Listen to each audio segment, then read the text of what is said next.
Oke.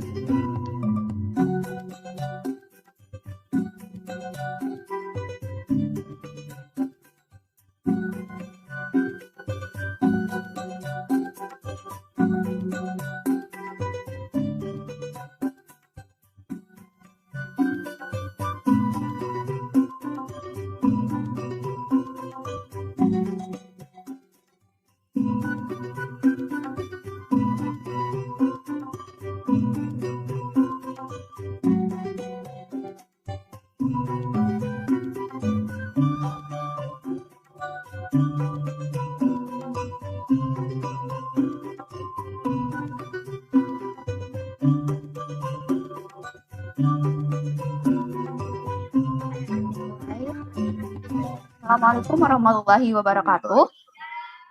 The Honorable Dean of Faculty of Forestry and Environment, IPB University, Dr. Naraswara Nugroho, the Honorable Head of Department of Forest Resources Conservation and Ecotourism, Faculty of Forestry and Environment, IPB University, Dr. Nyoto Santoso, distinguished international and national speakers, and all respected participants. Good morning, everyone. We are delighted to welcome you in this international webinar. To open this webinar, let's say Basmalah together.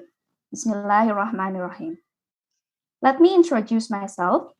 I am Kamila Nurdini Tarwana. You can call me Kamila.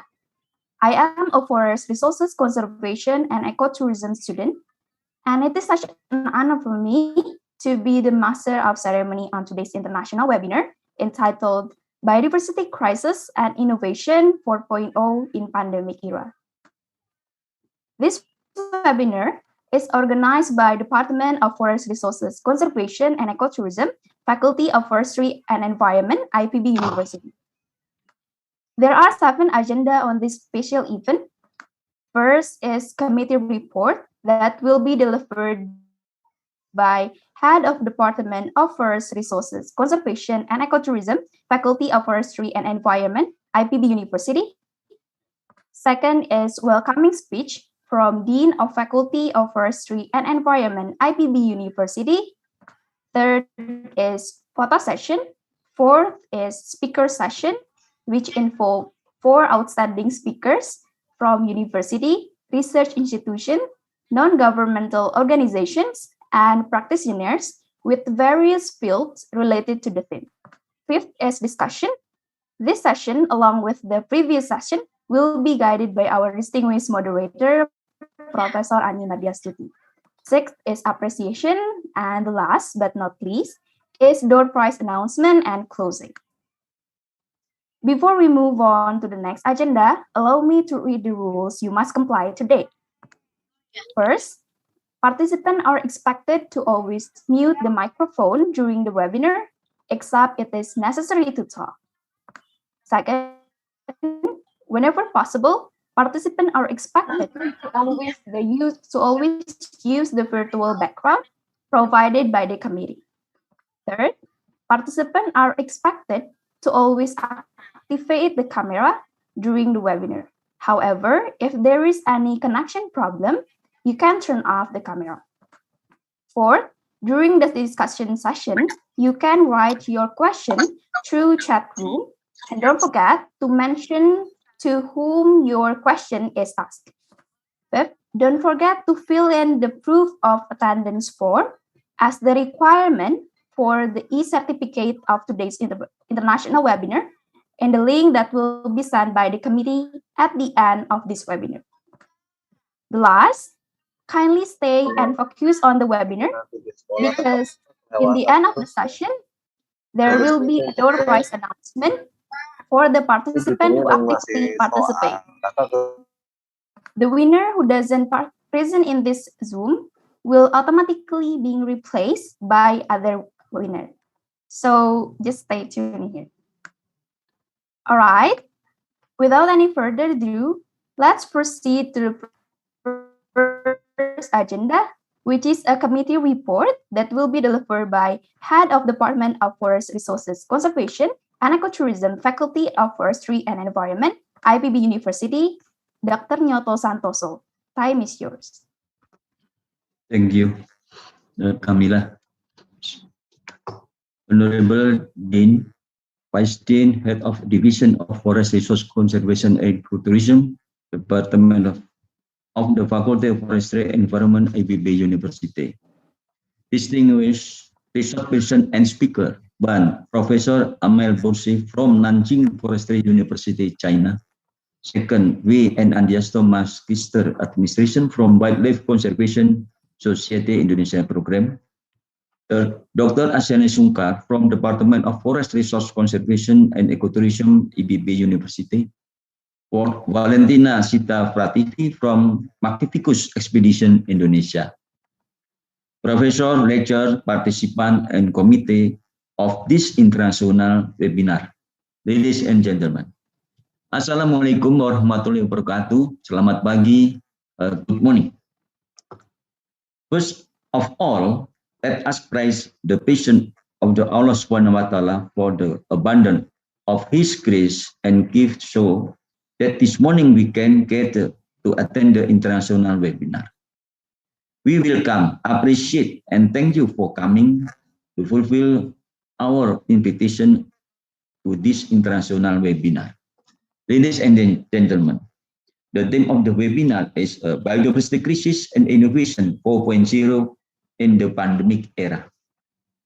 We chosen the theme because it is in line with the educational program of IBB University, namely Future IBB 4.0 Education. This international webinar activity was also held to support and participate in the 58th years anniversary of IBB. This year, anniversary theme is Agro-Maritime Innovation 4.0 to overcome crisis in the pandemic era. In line with these activities and our department focus, namely in the field of biodiversity, we raise the theme. The purpose of the holding this activity is intended as a form of the communication and an effort to spread to the broad community about the current biodiversity crisis and how Innovation 4.0 is used to overcome this crisis, especially during the pandemic era. Furthermore, this meeting is expected to be an initial meeting that will further open communication space for many parties involved and actively protect biodiversity in the various parts of the world. The international webinar was held online in the focus discussion facilitated by the Department of Forest Resource Conservation, ABB University. The parties will actively provide material and opinion both in writing and orally. We would like to thank the resource person for their willingness to share their knowledge and experience in this international webinar. Finally, we would like to thank the Nanjing Forestry University, China, Wildlife Conservation Society Indonesia Program, Pacificus Expedition Indonesia, and the organizing committee for their excellent effort and support in the organizing this webinar. We wish all of you a productive and fruitful meeting. Thank you very much. All right, thank you, Dr. Nyoto Santoso, for the report. Next, we will be hearing a welcoming speech from Dean of Faculty of Forestry and Environment, IPB University. Dr. Naraswara Nugroho, time is yours. Thank you, Ms. Camilla. I think my voice is clear? Yes, Doctor. Okay, thank you.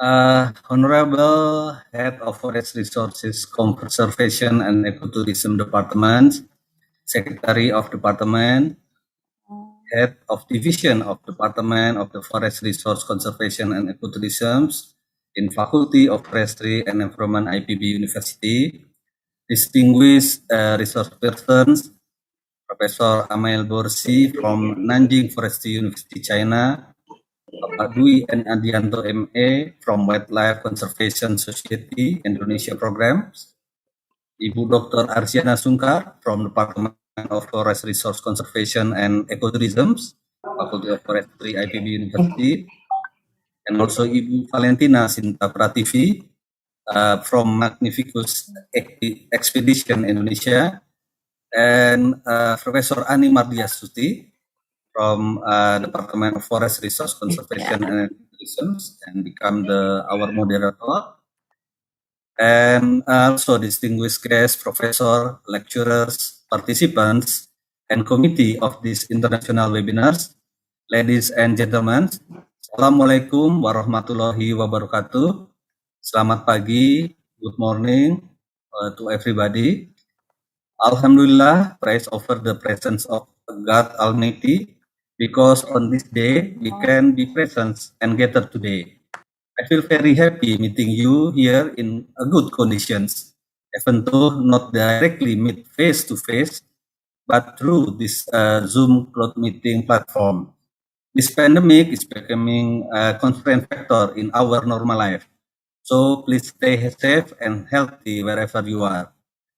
Firstly, please extend our warm welcome to all honorable distinguished resource persons and participants of Biodiversity Crisis and Innovation 4.0 in Pandemic Era webinars.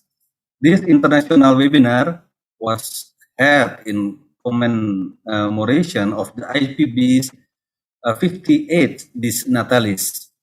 IPB University was established on September 1st, 1963, and is the only agriculture-based university in Indonesia.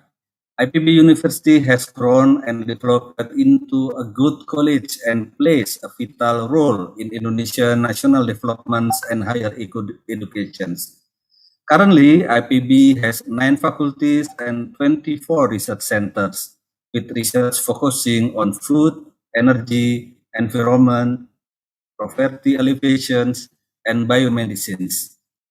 A recent QS World University ranking by subject in agriculture and forestry has placed IPB in the top 62 universities in the world. It is the best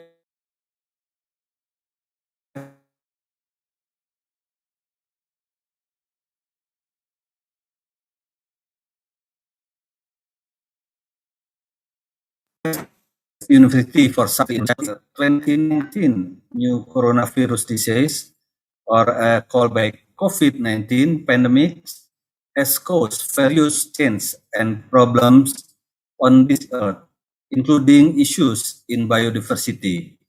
However significant the human tragedy surrounding the pandemic, the glaring blind spot is the ecological impact of the pandemic and the lockdown caused by the pandemic. Scientific reports on the effect of the pandemic on conservation issues are minuscule compared to information on the social, economic, political, and health-related consequences. Yet, we also recognize that biodiversity underpins current and future human health, well-being, and prosperity. Therefore, holding this webinar is expected to further broaden our understanding and awareness of our biodiversity. In addition, with the coronavirus pandemic COVID-19, such as applications in technology initiative, and one aspect is that developing very quickly to be able to adapt to changing conditions. Therefore, we must also integrate 4.0 innovation with the management and overcoming of problems that occur in our biodiversity. Ladies and gentlemen, the Faculty of Forestry and Environment IPB is a part of the big family in IPB.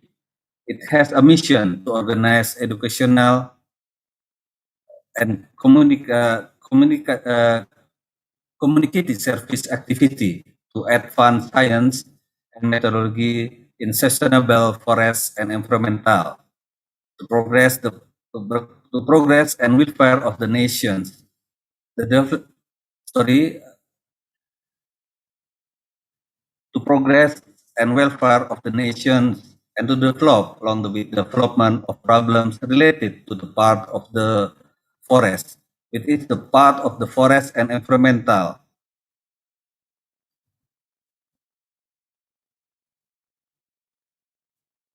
Therefore, along with the development of problems related to biodiversity, which is part of the forest and environmental resources, we must participate in its management to remain sustainable. This webinar is held as one of the efforts to achieve these missions. Finally, we would like to thank the Nanjing Forestry University China Wildlife Conservation Society's Indonesia Program, and Magnificus Expeditions Indonesia, and the organizing committee coordinated by the head of Forest Resource Conservation and Ecotourism Department, Faculty of Forestry and Environment IPB University, for their excellent effort and support in organizing this webinar. We wish all of you a productive and fruitful meeting. Ladies and gentlemen, by saying Bismillahirrahmanirrahim, I officially open this international webinar. Sincerely hope the meeting is a great success. Thank you. Billahi taufiq wal hidayah. Wassalamualaikum warahmatullahi wabarakatuh. Waalaikumsalam warahmatullahi wabarakatuh. Thank you, Dr. Narswara Nugroho, for the welcoming speech. Before we proceed to the next agenda, let's have some photo session first. For all of the participants, kindly open your camera and give the best smile. There is, wait a minute, there is 9 slides here, so kindly hold your smile because we don't know where is our position, right? Okay, I will count from 3 to 1 for each slide. Okay, for the first slide, 3, 2, 1, cheese. All right, for the second slide, 3, 2, 1, cheese. For the third slide, all right, 3, 2, 1, cheese. All right, for the fourth slide, 3, 2, 1, cheese. Okay, now for the fifth slide, 3, 2, 1, cheese. All right, for the sixth slide, maybe it's just a quick session for the sixth slide because, all right, sixth slide. For the seventh slide, for the eighth slide, and finally, we came to the last slide. All right. Thank you, everyone. Okay. After this photo session, now we will come to our main agenda, which is the agenda we are waiting for. We will proceed to our main agenda, which is the speaker session. But before that, let me introduce our moderator first by briefly read the CV of Professor Ani Mardiastuti. Professor Ani is a lecturer in IPB University. Her expertise is in wildlife ecology, specifically for birds. Now, she is a head division of wildlife ecology and management, Department of Forest Resources, Conservation and Ecotourism, Faculty of Forestry and Environment, IPB University. She is also founder and chairperson of board Burung Indonesia from 2002 until now, and member of supervisory board Indonesia Biodiversity Foundation, or called as Yayasan Hayati, from 2019 until now. Wow, what a great person she is, right?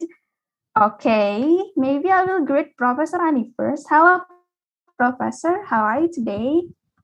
Hi, Camila. I'm good. How about you? Thank you for your nice introduction about me.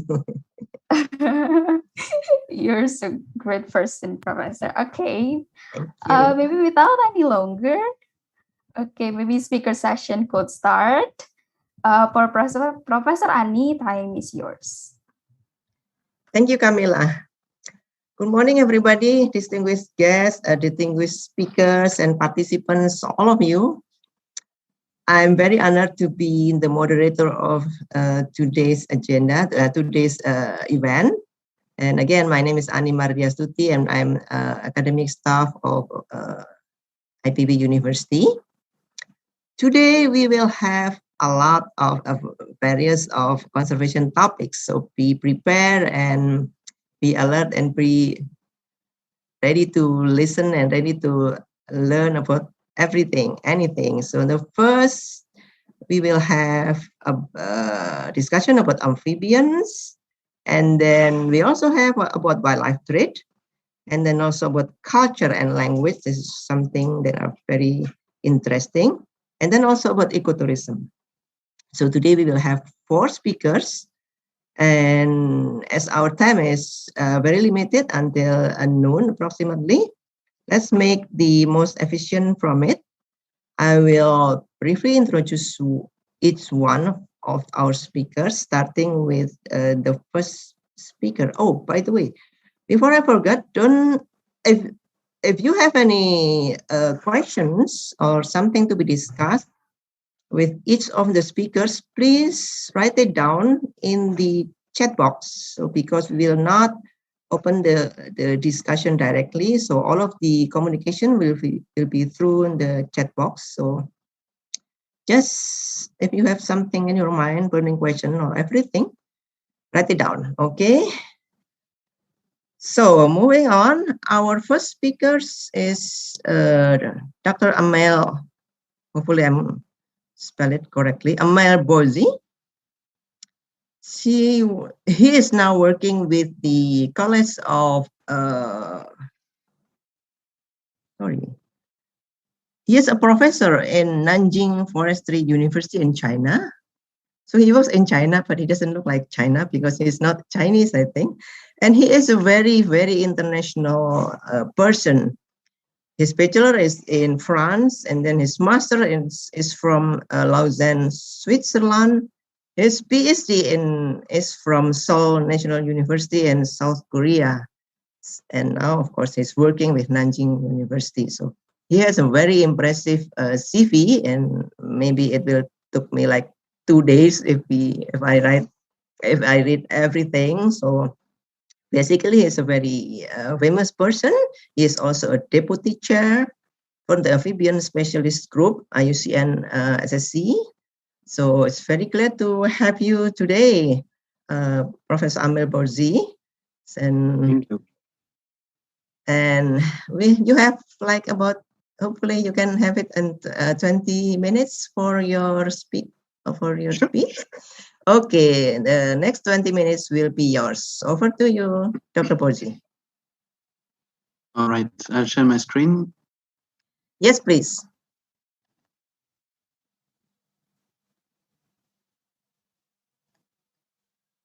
Can you confirm that you can see everything? Not yet, not yet. Yes, it's coming, it's coming. Okay, right. Looking good now, go ahead. All right, so first, thank you very much for the fantastic introduction. This is very nice and much more elogious than I would expect, so thank you so much. So yeah, as explained, I am a professor at Nanjing Forestry University now, and my research focus is on biodiversity conservation with a strong focus on amphibians. The thing is that for conservation in general, we need to think about ecology and biodiversity in broad terms. So I will start the presentation with approaching the wildlife trade, not only for amphibians, but for animal vertebrates in general, and then focus on it. So today the idea is to understand which ecological and legislative innovations are needed to alleviate biodiversity loss during the pandemic. I want to start with something that is very obvious to most of us, but it does need to be repeated. If I'm speaking on Zoom today and not physically present in Bogor, is because of our activities. Human activities have resulted in the pandemic through the spread of COVID-19, and we are the reason why the pandemic is here. Having said that, clearly there are diverse origins possible. The animal reservoirs from which the virus originates are multiples, and we can see that there are other viruses, other pathogens that can originate from a broad range of species. But if these species are not interacting with humans at the interface between wildlife, domestic animals, and humans, then there is no risk of pandemics. And that's the point I'm going to address. How do we decrease this interface? So if we look at it from a more holistic point of view, the wildlife trade is the main point, the main origin. Of course, it is something needed. We are omnivorous. We do need to eat meat. So that's where wildlife is, that's why we need to consume wildlife, and that's why it is traded. The next point, what that is the most important, is that there is an increase in habitat fragmentation. We are encroaching on the environment more and more, meaning that the interface between wildlife, humans, and domestic animals, which are usually the transition steps for viruses and pathogens, is increasing. The probability of being in contact with pathogens is increasing. And then when there's a conversion or fragmentation of the natural habitat, this further increase the habitat fragmentations. We may have some part of the habitats that are still used for wildlife in very broad terms, but that are not a natural environment anymore, and that's also increasing the risk of contact. And the risk of human-wildlife interaction resulting in the transmissions of pathogens. And then the last point is the unregulated markets. So once again, markets are needed. We do need to eat. But the fact is that we eat more than what is nutritious. We eat for a variety of reasons, ranging from the possibility or the potential to eat species that are not necessarily nutritious and are carrying disease. And that's where we have an increase of the interface between wildlife, human activities, and domestic species. And all in all, ecosystem degradation reduces the potential for disease regulations.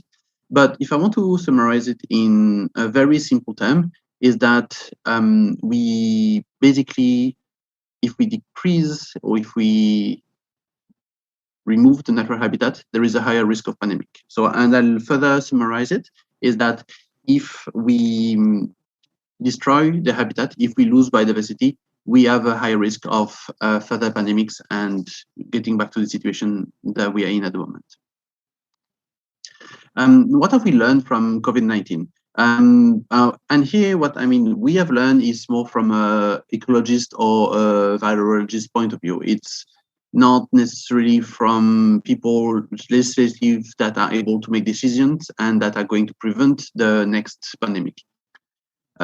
So protected habitats are requirements to avoid COVID-19 to avoid pandemics, because that's where, protecting habitat is the main way to avoid this type of pandemics. Regulating the wildlife trade and focusing on animal products that are not a risk of pathogens is also one of the important way of decreasing the risk of pandemics. And then rethinking our relationship with the natural world. For now, we exploit natural resources without thinking about, or very few of us think about what's going to happen when we are out of those resources. If we were to think about this is harvesting sustainably, this type of resources can be used, but we can use only this amount within this time period, then we would be able to avoid the next risk of pandemics. And so all of those things are more from a legislative point of view. Laws can be drafted and enforced to try to prevent the next pandemic, and that goes through preventing the loss of biodiversity. So what can we do? The first one is protect. So it's protect habitat against fragmentation, deforestations. Like for instance, on the little graph on the left, you can see that we have patches of habitat that are disconnected by the white corridors. And this fragmentation is the reason why there is an increase in the interface between wildlife and domestic animals and human activities. If we prevent habitat fragmentation, and that could be through, for instance, making sure that agricultural lands are not within the natural habitats, urbanization does not have tracts going through natural habitat, then we will protect the habitat and prevent the risk of pandemic. We can also regulate. So we eat a lot of things, but do we really necessarily need to eat? And I'm just going to say bats because it seems that COVID-19 is likely to have originated from bats. What about focusing on regulation of the trade towards what we need to eat, what is nutritious? And here the nutritious can be defined from a very broad point of view. But farm species generally have a lower risk of bringing new disease in contact with human activities. And then cover a larger group of species. At the moment, protection, conservation activities are focused on threatened species. It has a very general point of view, but if you think about species in general, biodiversity in general, all species are declining in number. Those species that are still abundant, that are not threatened yet, but still declining, are not the focus of any conservation activity. However, they're still declining, and they're going to reach the threshold at which it will not be possible to do anything for their protection. And so maybe thinking about protecting things before they become threatened instead of being reactionary and only protecting species that are already threatened would be the right way to go. So what are the key supporting measures for those type of changes? The first one is ecosystem restoration. If we not stop thinking about preventing the loss, but recreating landscapes that are required for biodiversity conservation, we would go one step further in the right directions to protect the environment. And then we need a stronger regulatory basis. Most countries have laws that are somehow adequate for biodiversity protections, more or less. The thing is that they are very rarely implemented. And so maybe making sure that the laws are matching the current situation, because those laws are few decades old in all of the countries, most countries. And so updating laws and enforcing them would be a way to support by the fight against biodiversity loss. And then alternative subsistence. We can see that, for instance, meat consumption is peaking at the moment in all across the world. We are eating more and more meat, but does the human body physiologically need this type of resources? Can we think about a different way of feeding ourselves through products that may not be as detrimental to the environment as it is now? A very easy example is that obesity is rising in many countries. Trying to think about a health problem could also help against biodiversity loss and the risk of pandemics.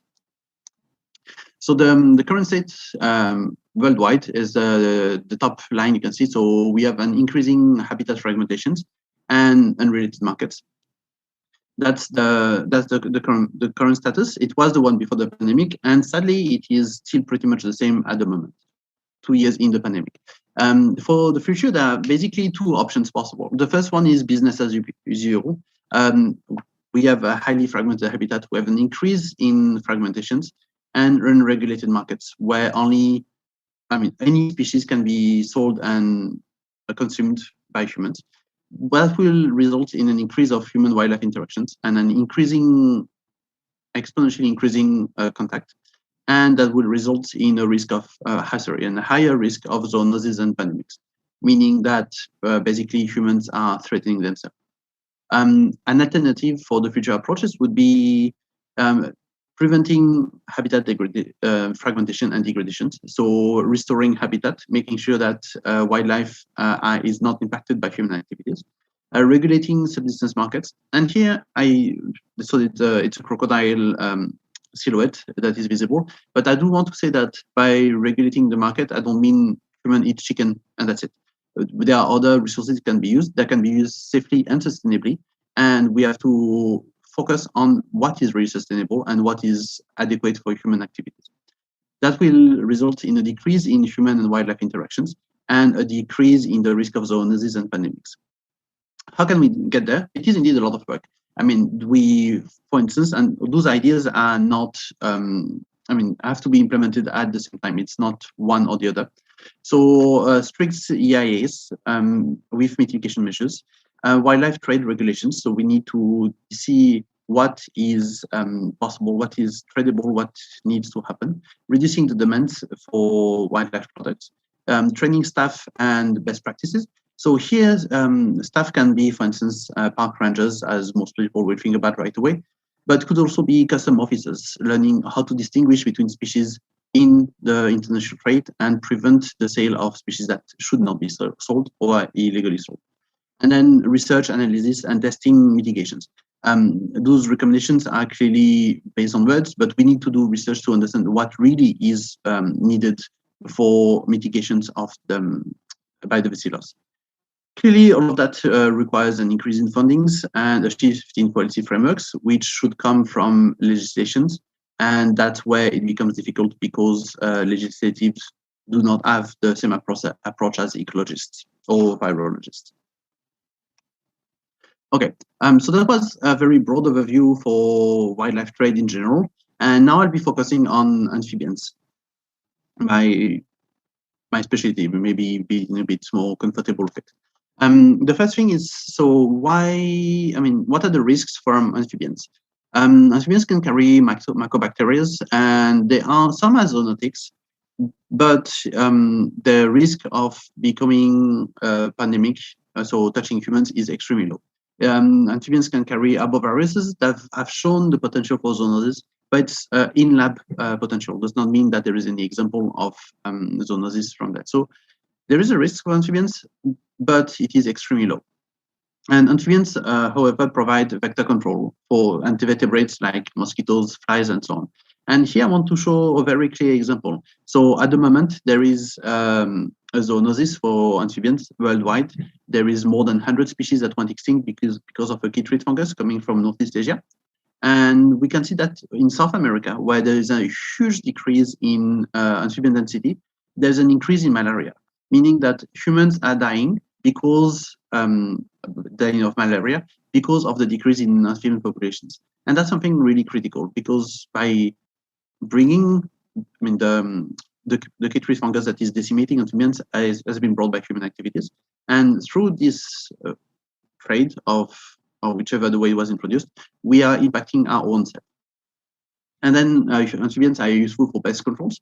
So there is a growing research body, especially in India and Nepal, showing that in agricultural landscapes, and especially for soy and rice, if we have amphibians in the fields, we have a higher yield.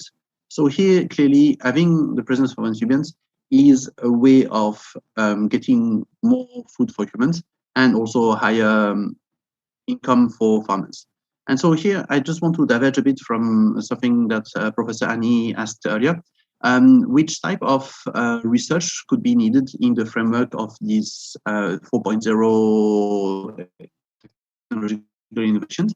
It could be looking at the impact of amphibians in agricultural environments. And here maybe we can think about what Professor Agostini did in the past, looking at how amphibians can be used sustainably for food provisions, but also what is their impact in rice harvest or crop productions. And so that's something that, most herpetologists like going out and looking for species and just looking at what's available, but maybe looking at how they can benefit human activities is something that would be very interesting. So what has been the impact of trade and human activities on amphibians? There is a very clear historical impact. Most amphibian conscriptions a long time ago would have been related to Western Europe and North America. And we can see that there's been a decrease in population densities and even local extirpations for a very large number of species. So clearly, human consumptions have already impacted some species, basically largely in the Northern Hemisphere. What's happening now is that the Northern Hemisphere is importing species from further south, from the tropics, where the population density is still higher, resulting in local extinctions in other areas. So really, amphibian consumptions is having a very strong impact on species density and conservation. But what is important to see is that when, especially Europe, started importing amphibians from India, the populations of Hoplobactrachus, the one on top right, crashed. But India, after a few decades, stopped the trade of that species, or those two species in detail, and the populations started rebounding. And now the population size is back to sustainable numbers. And so what it shows is that regulations, here is through the implementation of CITES regulations, does have an impact. We have the tools to protect species. We have the tools to prevent biodiversity loss, but they need to be implemented. And the other risks or threats related to amphibian trade is that we move invasive species around a lot. Here is an image of an American bullfrog that's quite common in Boko, if I remember properly. And we see that these species now present in most or on all continents has actually a very strong negative impact on local species because of predation, competition, and carrying diseases such as the chytrid fungus I spoke about earlier. So clearly, when we move a species around through farming, they escape, and then that's when the problems occur. And then I want to speak about the loss of genetic diversity. Here's the example of the giant salamander that is used for human consumption in China. Farms are very numerous, and the species is intensively bred, and in that case, it's meant to be sustainable harvest because it is consumed only from the farms, or it's meant to be at least. The problem is that there have been conservation programs and reintroductions and merging of population and so on. And so out of the 5 species that used to be present in the wild in China, There's now only a hybrid swarm, and we have lost the genetic diversity for each of those populations. We are not able to know where each species was present originally, and the species are basically lost to knowledge at the moment. So what is the amphibian trade doing? Over harvest, we clearly consume and harvest and consume way too many amphibians. We spread invasive species that have a negative impact on the environment, and through this trade, we spread pathogens such as the chytrid fungus that I spoke about earlier, resulting in the extinction of the largest number of species since human records. There is more than 100 species that went extinct because of this chytrid fungus. And so here clearly we see that the amphibian trade is not something that should keep on. But doesn't mean we should ban it, like totally forbid it. Yes and no, there are many different approaches. Having restrictions would prevent a lot of losses in biodiversity. And for instance, here we lose a lot of species even before they're described. Pet owner like to have some very fancy newly described species. And because with the new system of publications and preprints, poachers are able to access species and devastate them even before they are officially described. We could also change or modify the meaning of a conservation unit and make it compulsory for a country where the conservation unit is present to protect that conservation unit. It could be, for instance, a population, it could be an endemic species, it could be anything that is bounding the country where it is present, country or region. And that would also limit the pathogen spread, resulting in the death of species. So clearly, restrictions would have a benefit in amphibian conservation. And so actually, that's what happened for a few countries. So here I'm focusing on East Asia mostly because that's where the pandemic originated, but also that's the countries that have taken the strongest steps. And the three examples are touching amphibians, but not only.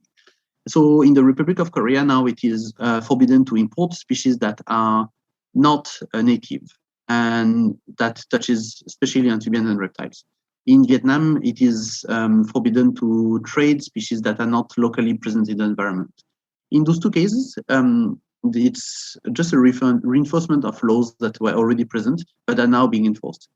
In China, there's been a ban for about 1,000 species from human consumptions. And there is now a list of species that can be consumed by humans, and it's less than 20 species. Everything else is now legally forbidden. Does it mean that they're not consumed? Not necessarily. Does it mean that every species is protected? It does not. But there's an evolution in regulations and their implementation. So we are, in the three examples, on the right way towards biodiversity conservation. So the amphibian trade in details, should we ban it? I mean, just be done with it and then we solve all problems. Some people will say, yes, clearly, I mean, why do we need to eat frogs anyways? We can eat chicken, isn't that better? In some ways, yes. In others, no. Because there are some local populations that are relying on frog consumptions for their survival, because it is something they've been doing ancestrally. And in this case, it is something that is generally sustainable. If it's done the right way, if it's done within what's been done for thousands of years, especially within what is now national parks, it could be sustainable, it could be done properly. The problem is that in most cases, people take advantage of it, harvest the amphibians, or it can be broadened to any vertebrates and sell them. So clearly we have a problem. Another idea would be to just stop the demand. In that way, there would not be a need to harvest. And here would be mostly countries from the Northern Hemisphere stop importing species. Would that work? It could. Would the countries do it? Well, it needs some new legislations that is not present at the moment. What are the alternatives to those wet markets? Shall we just totally get rid of them? No, because that's how a lot of people eat, and that's something that is needed for human survival. We need to have access to food, but how do we legislate them? What can be done? That's an open question because I don't personally have an answer, but clearly regulating and implementing new legislations would be a way to solve a lot of problems. All right, Thank you very much for listening. I want to say that this presentation was a merging of the project with the IUC and SSC Antibion Species Group and the project from the Society for Conservation Biology Asia section. I want to thank Ben for the help with the slides, and I want to thank Dr. Gustrini for help with those projects and for inviting me to the seminar. Thank you. Thank you, Professor Bozi. Wow, excellent information. And we just learned that amphibians turn out to be closely linked with many others, including health, income. You mentioned about malaria, and then in food production, income, and also trade. So hopefully all of us will learn from your result of your research. Again, thank you very much. Don't forget, ladies and gentlemen, if you have questions, just write it down in the chat room. Okay. Speaking about wildlife trade, we have another person who is specializing in wildlife trade. So this is will be very good match with what Professor Amel Bozi have been discussing about. So our second distinguished speaker would be Pak Dwi Adiasto, a good friend of mine since a long time ago. Selamat pagi, Pak Dwi. Pagi, Pak Dwi, currently he's a regional counter wildlife trafficking. So there's a counter word over there, not wildlife trafficking, but regional counter wildlife trafficking specialist. And he works with the Wildlife Conservation Society, graduated from University of Gajah Mada, and then continued study in John Jay College of Criminal Justice, City University of New York. So his another background is criminal justice.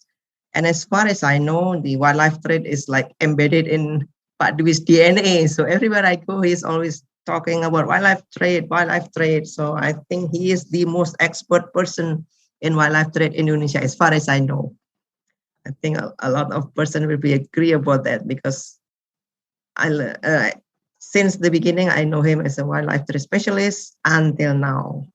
So without any other further ado, Pak Dwi, you have the room for the next 20 minutes. Go ahead. Yeah, thank you, Bu Ani. Good morning, all, and yeah, this is my pleasure to join in this discussion and also the webinar, important webinar. So today I will try to give a presentation about the wildlife trade in pandemic era, and will be more focused on the illegal wildlife trafficking in Indonesia. So I will try to share my screen. Okay, have you seen the slides, Ibu Aini and all? Yes, very clear. Okay, yeah, thank you. Yeah, so I will try to give this presentation. Maybe some slides will, give you more understanding about the current situation in Indonesia and neighboring countries. So yeah,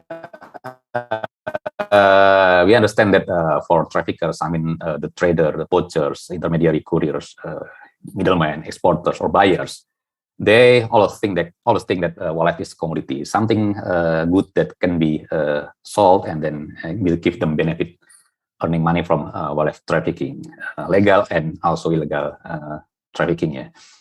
So we can see that the traffickers, they are selling live animals and then tiger parts, and also wildlife products. You can see like a wallet made from tiger skin, or even we can find many derivative products, yeah, like tiger glue in Thailand. There's so many things happen there in Southeast Asia where we can find many wildlife products, live animals, and then derivative and wildlife parts. And if you think about the complexity of illegal wildlife trafficking, so we can see here that so many various commodities are sold by the traffickers, yeah, and also involving many layers, many levels of traffickers. So there are third party or financial backers, middlemen, courier, exporters, and buyers or poachers, yeah. and also involving financial flow complexity. So because this huge money there, so in international level, at least 7 to 23 billion US dollar from illegal wildlife trafficking. And from Indonesia itself, the Indonesia Financial Report and Transaction Center, they calculate that the financial transaction from illegal pangolin trafficking reached around 708 million US dollars from pangolin trafficking itself. So this is a huge money there. And because this is involving so many money there, so the traffickers, they try to cover their illegal activity by laundering their money from wildlife trafficking. They use the money from wildlife trafficking to set up the legal business, to set up a shell company, the way to avoid detection from the authorities. And we can see here that actually all of the provinces in Indonesia suffering from poaching and trading, and some of them actually serve as a how to say market for live animal like birds, for example, in Java or some part of southern part of Sumatra.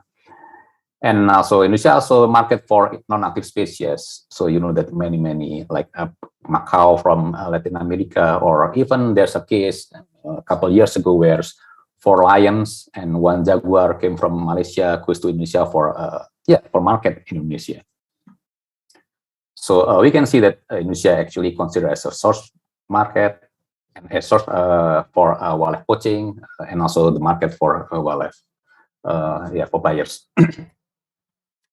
And we try to count the sting operation, the arrests that carried out by various law enforcement agencies in Indonesia since 2003. So I'm working since 2003, so I can track all of the arrests in Indonesia. So we can see here that even in pandemic era in 2021, here we can see that law enforcement officers in Indonesia still continue to conduct law enforcement to arrest the traffickers. So there are 206 sting operations until September this year. And if we calculate all of the sting operations since 2003, there's so many perpetrators already arrested. Around more than 2,400 traffickers were arrested by various authorities, and also involving 394,000 individual animals already confiscated by the government. So we can see that there's a massive numbers here, but again, still so many wildlife trafficking there that need to be followed up by the authorities.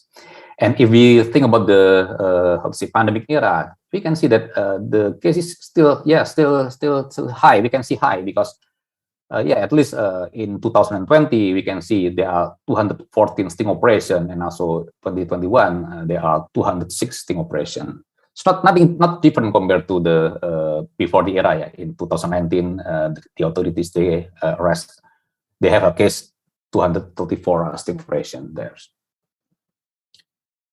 And you can see here that the cases, the sting operation also happens in almost all of provinces in Indonesia. So that's why we can say that Indonesia is source market, source and also market for wildlife trafficking. From Lampung, the highest province that the authorities they found many smugglings there, and also Jawa Timur, Sumatera Utara, also source of the Jawa Timur serve as a hubs and also market for like songbirds. Sumatera Utara or North Sumatra serve as a source for tigers, elephants, or like marine species. Also they were smuggled from Sumatra seaport like Belawan and also Kuala Namu airport. And many provinces we can see the numbers of sting operation happen there. So we can say that law enforcement officer in Indonesia, they already done their job, the good job to arrest the perpetrators. But again, the situation still continues. The wildlife trafficking still happen there. And Indonesia also, as I mentioned before, that market for you can see here that many countries they serve as buyers and also the destination for the wildlife trade in Indonesia, wildlife in Indonesia. So from Malaysia to Latin America, to USA, to Europe, and also to Australia. So they buy animal from Indonesia, both legal and illegally. And if we think about the poaching situation in pandemic era, so I think nothing's different compared to before and after pandemic, because the poachers, they think that there's no like physical distance. They go to the forest, to the wildlife habitat, and they just poach. They use many how to say tools, like rifle guns, snares, or other equipments that they don't think about the pandemic, about the coronavirus, because sometimes they just alone go to the forest. Sometimes they make a group, 3 or 4 people go there, and then they just say that we don't have any concern about coronavirus, because we just a small group, and then goes to the forest. There's nothing people there, no people there, and then they got the animals, then just sold to the local suppliers. In North Sulawesi, we found that during the first pandemic time, when the government, they conduct like we call it PPKM, in the first time implementation, many of the market, actually they close the markets, and it will give impact to the buyers to buy the bushmeat market, the bushmeat. And also there's a consideration from the buyers that they will get the virus not from the wildlife but from other people. So they just worry. They think that the dangerous thing that they will get the virus from people, not from wildlife or zoonosis. So that's why we need to think about how the best strategy in Indonesia to make sure that zoonosis issue awareness, that eating wild animals, bushmeat, will give us more risk to get disease, is important to do for now and also in the future. And if we see here about the online trafficking, so I put the Facebook, for example, So I put the data since 2017 to 2021. So you can see here start from the pandemic era in 2019 to 2020. There's a significant increase of group and also accounts, and also advertisement. So you can see the advertisement, the account that's selling protected animal increased significantly before and after pandemic. Before and during pandemic. And if you see the the percentage of advertisement that are advertised from the traffickers, you can see the percentage of traffickers that selling protected animals during the pandemic actually increased more than 600% compared to before the pandemic. So this is the thing that we need to consider, that the traffickers, they are now preferring to use online modus operandi, online way to sell, to buy the animals. Because you know that during the pandemic there's a travel restrictions, there's a increase of interdiction, like exit point interception. So they consider about that, and then they try to use another modus, like online traffic, online trade, to make sure that there's no direct contact between buyers and sellers. They just use other tools like cargo, something like that. So this is the thing that we need to consider during the pandemic era. And you can see here that in 2019, and also during the pandemic era, the law enforcement for addressing online trade actually decreased, because the officer, they also have a problem about like set up a sting operation, set up investigation, because there's a travel restriction, there's a PPKM, difficult to find the buyers or traffickers because they conduct or they implement online modus operandi. So this is the thing that create difficulty for the law enforcement officers to dismantle online trade. So that's why the number of sting operation during the pandemic actually decreased. So you can see here in 2021, there's only 17 sting operation to arrest the online traffickers. compared to 2019 is 42, 42 still operations. But if we see the number of modus operandi, the way how the traffickers try to sell the wildlife, actually during the pandemic era, the smuggling activities actually increased. This data actually collected by law enforcement activities in Indonesia during the pandemic. So you can see here in the brown color in the top of the graph. So the smuggling actually increased. Even the law enforcement effort actually also addressed that modus operandi. But for trading and transporting actually decreased. Why? Because like I mentioned before, that there's so many exit point interceptions. There's the airport interdiction and also inspection also increased. So that's why during the pandemic since 2020 and right now, there's no one single smuggling effort in the airport, because the efficient security or the police or custom, they try to increase their protection in the airport. Also, the number of passengers also decreased significantly. So that's why they prefer to use another modus, like using cargo or using online shipment. And also, if we talk about the species that were traded by traffickers, so actually during the pandemic, the birds still become the biggest numbers of species that were traded by the traffickers. You can see here the birds trade or smuggling, and also buyers still high during the pandemic. And we always hear every week that there's the smuggling of birds from Sumatra to Java or from Kalimantan to Java actually still happens. And it is interestingly that during the pandemic, the species number of non-protected birds actually increased compared to before pandemic. Why? Because the traffickers, they think that if they try to transport non-protected birds, then that's fine. But they don't think that they didn't think that they need to complete their shipment by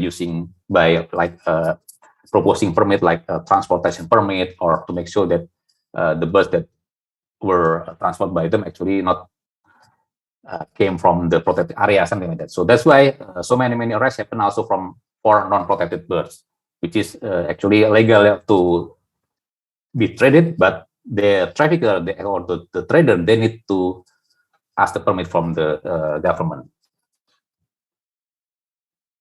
And you can see here that the number of species during the pandemic actually increased, quite significant compared to before pandemic, because the trafficker, they think that they try to trade non-protected animals actually fine, it's okay during the pandemic, but they need to consider that they also need to have a permit to poach a non-protected animal, to transport non-protected animal, and also to trade non-protected animal in the market.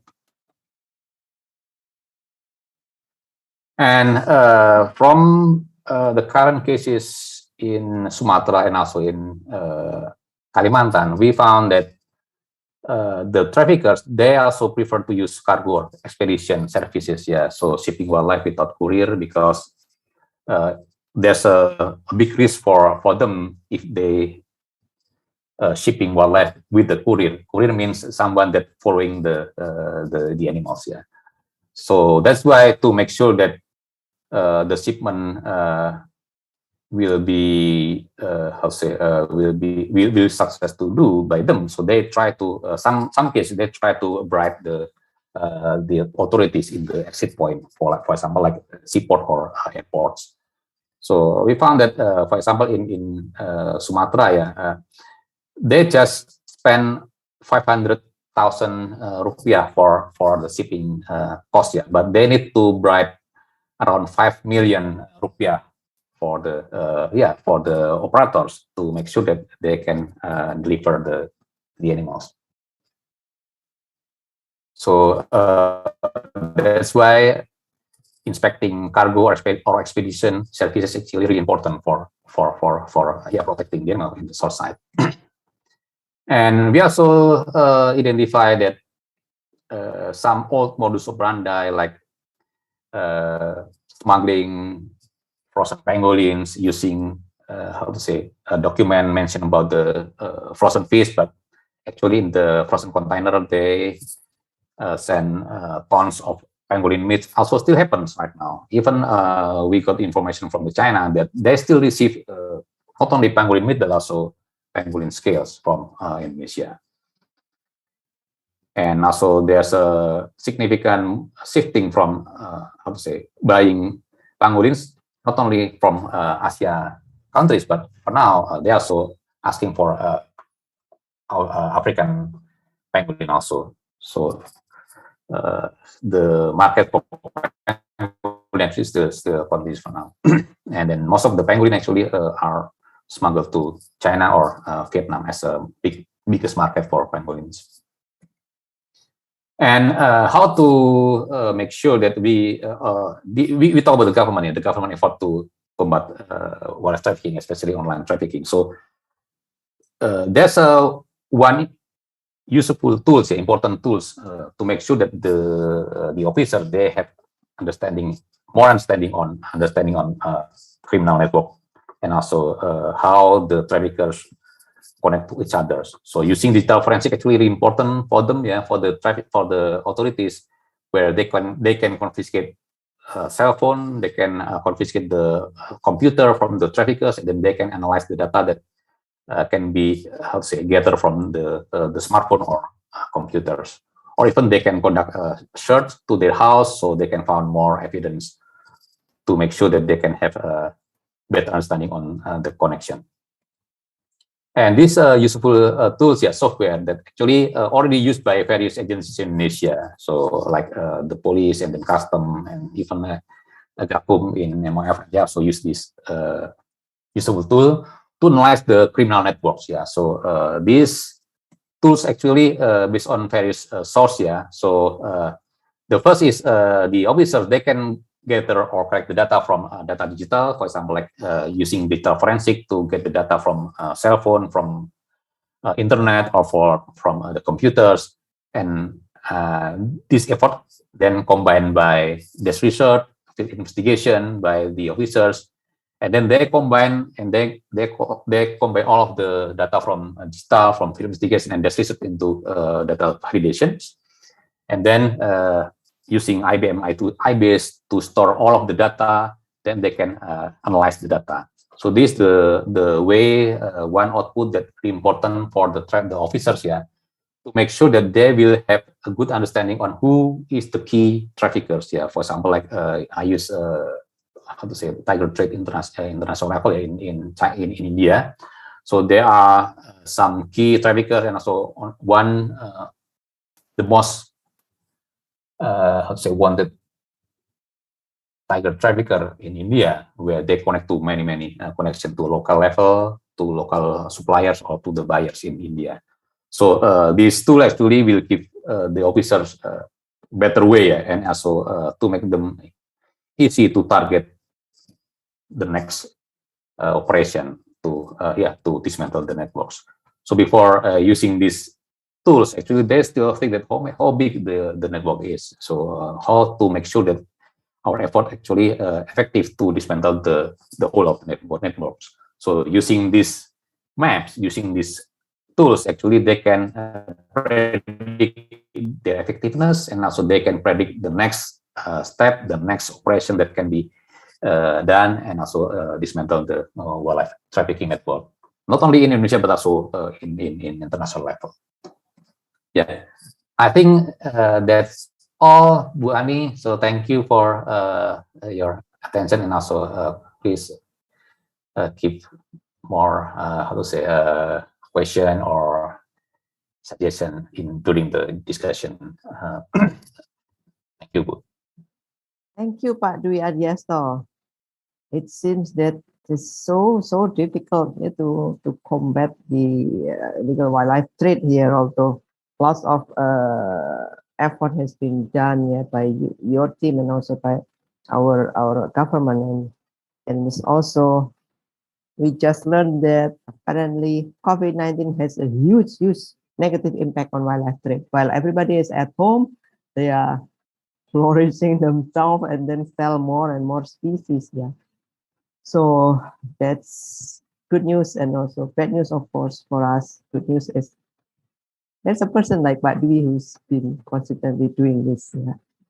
Okay, ladies and gentlemen, don't forget to write down on the chat if you have questions to Pak Dwi. On the meantime, let us move on to our third speaker. Our third speaker would be Ibu Sukhar. She is a good friend of mine because she's my colleague in Department of Forest Resource Conservation and Ecotourism. Actually, she was born in Beirut in Lebanon, but of course, she is an Indonesian nationalities, but travels a lot. So earlier today, she mentioned that her family has been traveling a lot all over the world. His bachelor is from our university, IPB, and his master's is in another country, in Thailand, Asian Institute of Technology, and her PhD is in another from another country as well, from New Zealand, from University of Auckland. So she would like to share about something about culture and language. Very interesting, I think, because not many persons is dealing with this. So I would like to invite Ibu Arsyana Sukhar. Go ahead, Ibu Ina. Her nickname is Ibu Ina. Ibu Ina, go ahead. You have the screen for the next 20 minutes or so. Go ahead. Okay, thank you, Professor Ani. Let me share the screen first. Okay. It's coming. Okay, let me just put it to full screen. Yes, looking good. Go ahead. Okay. Assalamualaikum warahmatullahi wabarakatuh. Good morning to all of us. Good morning, near noon. Okay, it's mid-morning now. Okay, my presentation today is really about the research that me and my colleagues are doing, and it's currently ongoing as well. It's a 3 years research, but I'm just going to share with all of you our findings so far and why it is important and what's the relations between language and so. So I put my presentations, we call it said with words. Why? Because it's normal. You always say something with words, but some people say it with flowers, say it with a smile, or even say it with diamonds for the girls. But today I'm just going to ask you say it with words, because we're going to look into biolingual, not bilingual. Okay, it's biolingual. So conserving biodiversity through preserving language. So what is a language? You know, culture. Well, culture influences our values, our traditions, and methods of interactions. And the way we interact with other people is facilitated through the use of language. And Alfred Kroeber, a cultural anthropologist from the United States, says that culture started when speech was available. So that's just justify that language is an essential element of culture. It is so essential that there is a phrase that language is culture and culture is language. So when we set language, and this is about biodiversity in crisis, what is the relationship? Let me take you first to look at the facts and the findings of the research in the world. And this is a map by Harman in 1996, and it still applies today as well. It shows you the overlapping of countries with high biodiversity and high cultural diversity. And as you can see here, the green areas, the green countries are in the top 25 for endemic languages. And the yellow are the top 25 for endemic vertebrates. But the red is actually countries top 25 for biocultural diversity, including Indonesia, meaning that Indonesia is rich in both cultural and biodiversity. And this is the table showing you the relationship. And you can see that Indonesia plays among the top 5. Even for endemic languages, we have this many. And then for endemic linguistic lineages, and then for endemic high vertebrate species. Well, there are research that says that not all of the areas with high biological diversity is also high in cultural biodiversity. There are some that is not that, but about 70% are actually high diversity, high biodiversity, and high cultural diversity. And this also stated by Jonathan Law in 2014 that places of high diversity, especially tropical forests, have always been known to have high linguistic diversity. So we think that language could be the link in biodiversity conservation. And UNESCO has also stated that this will be the decade of indigenous languages. So UNESCO stated that the local and indigenous communities have elaborated complex classification systems for the natural world, reflecting a deep understanding of their environment. And this environmental knowledge is embedded in indigenous names, oral traditions, and taxonomies, and can be lost when a community shift to another language. So what UNESCO is underlining here is that it is very important to preserve language in order to preserve biodiversity. So the knowledge of both the language is often seen through the traditional knowledge. So when people have their own traditional knowledge, they rely on the local resources, and they often use local names. And that is why local language is very important for the indigenous people or other traditional people. So this takes us to make an assumption for our research based on that bilingual or multilingual individuals, they use 2 or more languages. And because of that, they can think in both languages and they can see the world better. And they have a better understanding from each side. So for our research, we assume that people who are biolingual would have a greater understanding of the status of their surrounding biodiversity. And this is a chart that is made by my colleague, also a team in this research, where you can see that human beings and the environment, they interact. And these interactions will form a traditional knowledge. And the traditional knowledge will be acquired, accumulated, and will be transmitted. And this can be used for conservation. And in order to convey this, to do this, how traditional knowledge are acquired, accumulated, and transmitted, you need language. And the act for the conservation is just the culture. So what does this have to do with COVID-19 pandemic? Well, for the COVID-19 pandemic, everyone is asked to stay at home. Everyone is asked to look around, look at your backyard, look at your garden, make good use of it. So it allows us to use the local species more. The pandemic can also inhibits the connection with elders who do not have Wi-Fi or know how to use a computer. But that is, the problem is not that, but it's important to document what the elders, the knowledge of the elders. And the younger generations can use, they are used to laptop, they are used to digital tools. So we can use the elders to tell us, or we can document their knowledge and share it to the younger generations. So for this COVID-19 pandemic, it gives us an opportunity really to increase the awareness and knowledge on local biodiversity. So Gayo, why why do we choose Gayo for our research area? As I said previously, language is a very important cultural identity.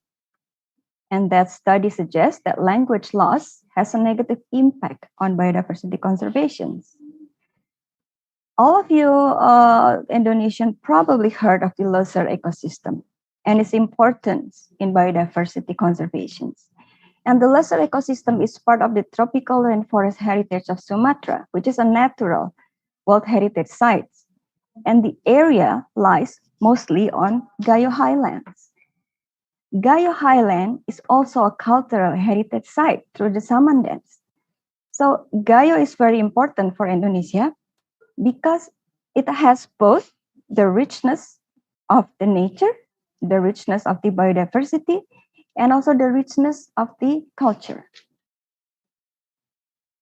And based on the recent archaeological findings, it seems that the Gayo people, the Gayo culture is the oldest culture in Sumatra.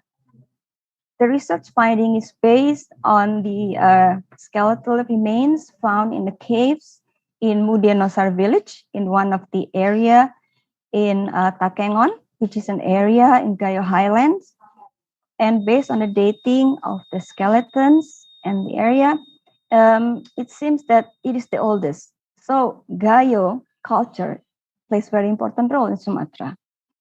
However, Gayo is a threatened language. How do we know this? Because the World Ethnologue has done a research and claimed that Gayo is a threatened language. We know that language is the window into heritage, identity, and civilization of culture. And that is why we focus our research on language.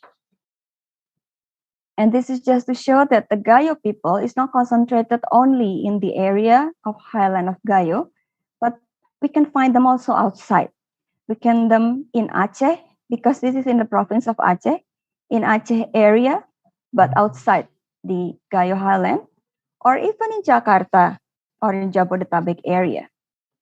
Because some of the Gayo people, especially the Gayo people, they have the tendency of going outside their areas to pursue further studies, etc. So it's important also that the language be remain and transmitted in this area, because we've conducted research in this area and we found that the younger generation do not use the Gayo language anymore. They have been replaced with Bahasa Indonesia, even English. So the key to revitalization of Gayo language is it should be learned, it should be taught, and it should be spoken. And we use CLBK, that stands for Culture, Linguistic, Biodiversity, Knowledge, but also in Bahasa Indonesia, it means Cinta Lama Bersemi Kembali. It means that we should, from now on, should love our own culture. And this is what we are planning to produce, hopefully next year, is the Tralavimeter.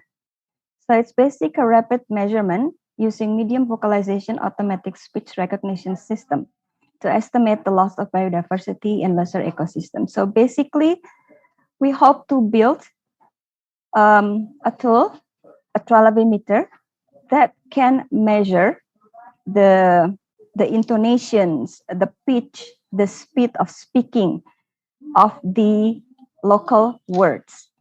And whenever we try to test that with other people, with other Gayo, we will know on which meter it stands. Is it a high or average or low, which will tell us, instead of doing a research that takes a long time, it will tell us that whether they can understand the language or whether they can speak the language. Because for people who use natural resources, who often use their natural resources, they often can speak the names of the species.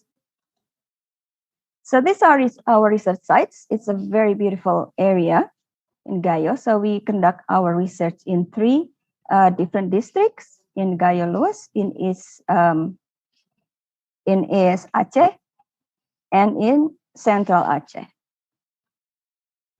So just a quick, these are the people. So you can see that this research is conducted not just by me and my two colleagues, but we get help from a lot of people, even from the local people, because these people, they explore and try to find the names and try to find the local species.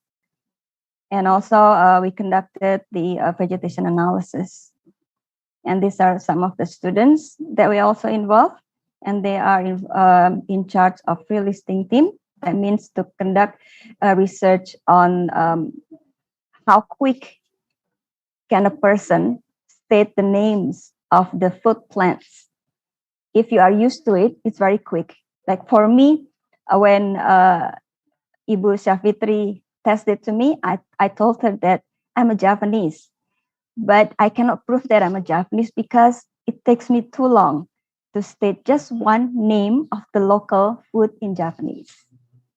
Okay, so what we do is we collect plant specimens and recorded local names. And what we did is we conducted focus group discussion, but I changed the word into focus Gayo discussion. So here we free list the names of the plants that these elders know. These are the people living in Jabodetabek, and each of them have different backgrounds. So we hope to collect as much as information as we can. And this is just basically some of the things that we can analyze based on our data. And then what we are still doing right now is conducting research on the ingredients, the local ingredients that the people use, so that they can enhance the local culinary, they can enhance the pride of their own food. And this is based on the students' activity on field, KKN. They have been able to make a website comprising of the ingredients, the local ingredients, and how to cook it. And also these are the research that our master student is doing right now. It's actually conducting a research on the names of the plants that are used for the local culinary. And then the next thing that we are trying to do is to develop a digital repository. Because when local people use their language more often, they will build up a sense of belonging, of their culture, and enhance self-pride of their identity. So related to the meter that I was explaining earlier, we conduct a research on digital repository by documenting language. So as you can see, the surveyor is recording when these local people, the elders, they state the names of the plants. So, and then after that, we put in a website, which can be used by the younger generation, hopefully. So the local names, the scientific names, the Gayo names, and then the species, what it looks like. Because we hope that everybody, not just the Gayo people, but especially the Gayo people, the younger generations, can easily open these Gayo websites and can have understanding more of their local cultures and local plants. And as part of our research, hopefully next year, because next year is our third year of the research, we hope to build this meter. So based on the data that we gathered on collecting the names and then also recording, we will build a meter.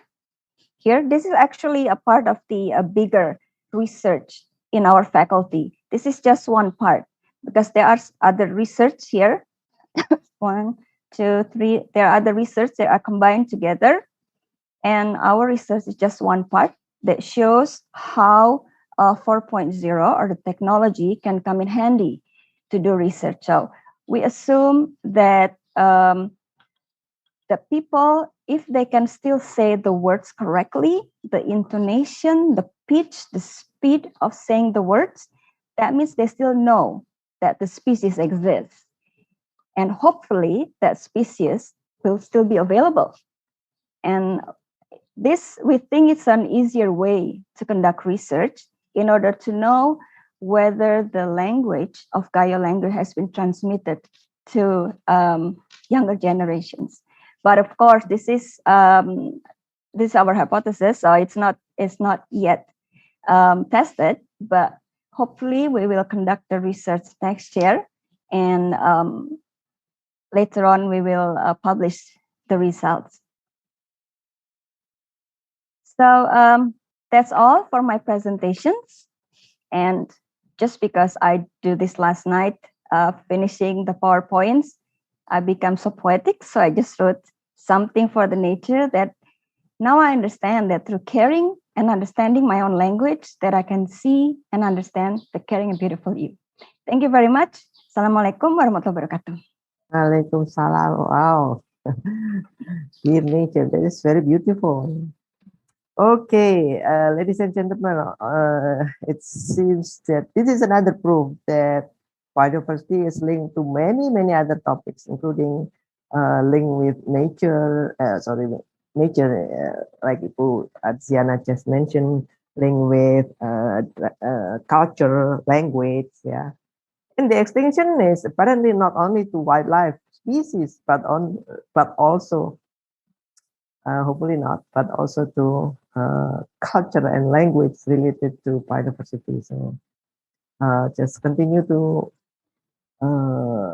please continue to do the research, Ibu Arziana, because your research is very interesting, and it is, I should say, unusual, but it's very good and beneficial for the future. Okay, ladies and gentlemen, dear participants, let's move on to the last speakers, last but not least. It's about ecotourism. So we have the fourth speaker is Ibu Sita Pratiwi, Valentina Sita Pratiwi. She is the owner and director and also chief guide for Magnificus Expedition based in Manokwari. But currently, she is in Quebec, Canada. And she is also working with an NGO in Papua. It's called Papua Konservasi dan Komunitas. She is the founder and also program director for that NGO. And she graduated from Faculty of Law. So we have a lawyer with us today, Parahyangan Catholic University. So Ibu Sita, go ahead, you have the floor on the screen, I should say. Thank you so much, Ibu Ani. It is my honor to be in this forum. I'm very happy to be here with you all. Okay, I think I'm okay here.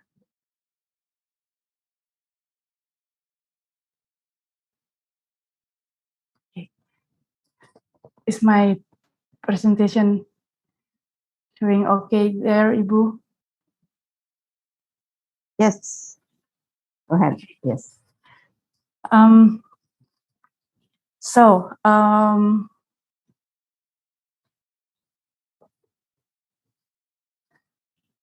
wanted to say tonight, but it's in the morning. Okay, so this morning, I would like to share the lesson that I have learned from my 17 years developing ecotourism with the local communities of West Papua. In this presentation, I will show you the strong connection between the local people and the birds, how they benefit each other. I have a company tour which specializes in bird watching called Magnificus Expedition. And I also have an NGO called Papua Conservation Komunitas that helps these communities to be independent in ecotourism industry. So most of you probably know where West Papua is located. But for you who don't, West Papua is located in New Guinea Island, and is the eastern part of Indonesia. I work in 10 areas in West Papua, in Sorong, Raja Ampat, Manokwari, Arfak Mountain, Jayapura, or Sentani, and Nimbukrang, and also in Wamena, Lake Habema, Biak Island, and Numfor Island. So before ecotourism arrived or acknowledged in West Papua, the relationship between birds and local people generally included hunting birds for food by the local people. Then in 1982,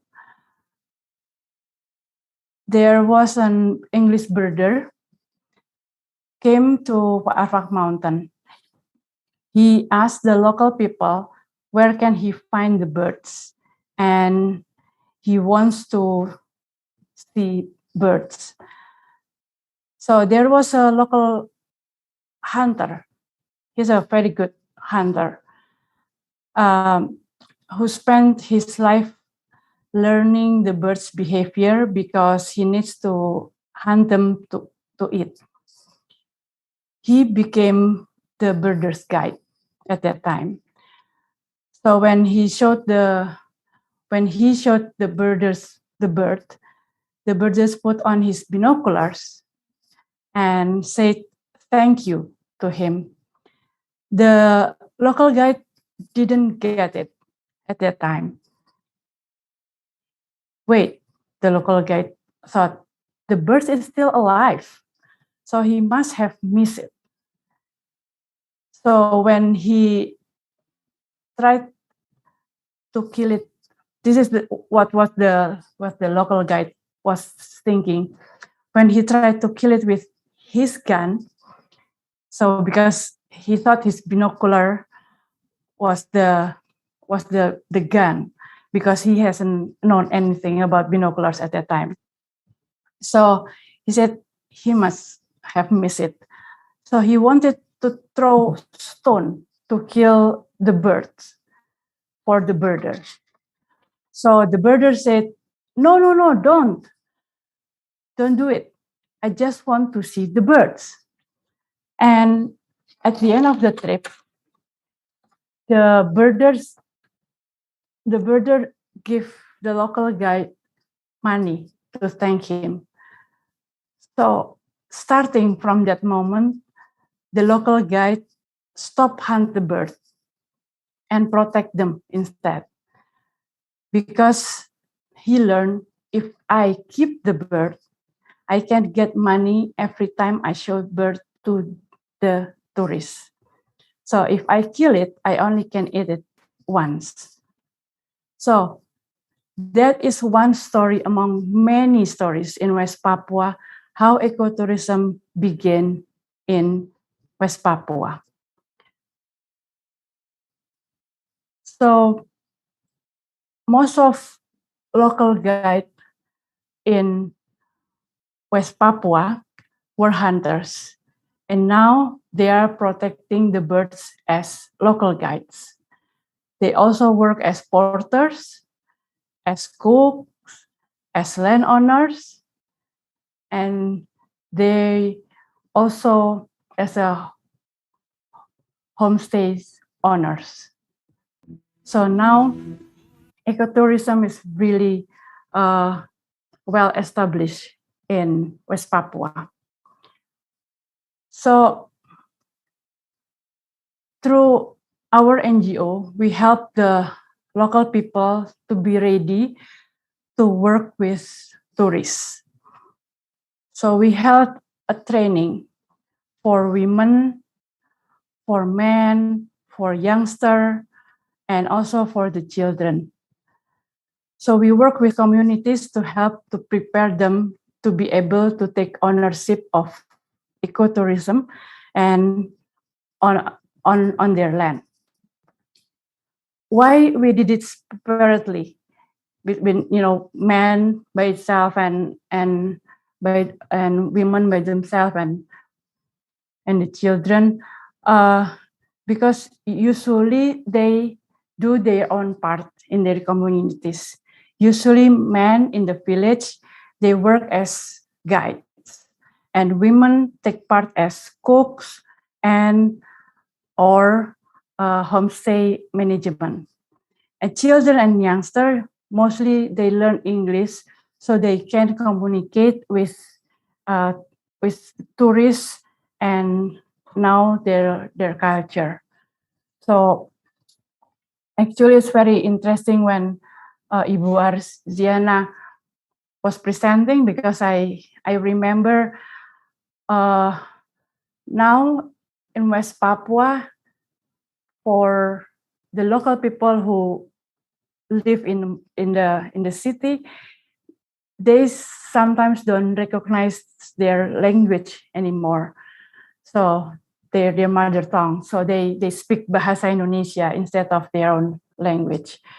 So, and English will be their second language because they have to deal with the tourists. So before the pandemic, ecotourism had become significant source of income and opportunity for local people in West Papua. From my company alone, in the average year season from May to November, I would bring approximately 120 birders in 15 groups. Each of group would need guides, cooks, porters, and places to stay and places to see birds. So usually for one group, I hire 4 cooks, 2 local guides, 8 until 12 porters, and we birding in 3 to 4 locations, which involve 3 until 6 landowners and 1 until 2 places to stay. So for one cook, usually I pay 200,000 rupiah per day. And for local guide, I pay 400,000 rupiah per day.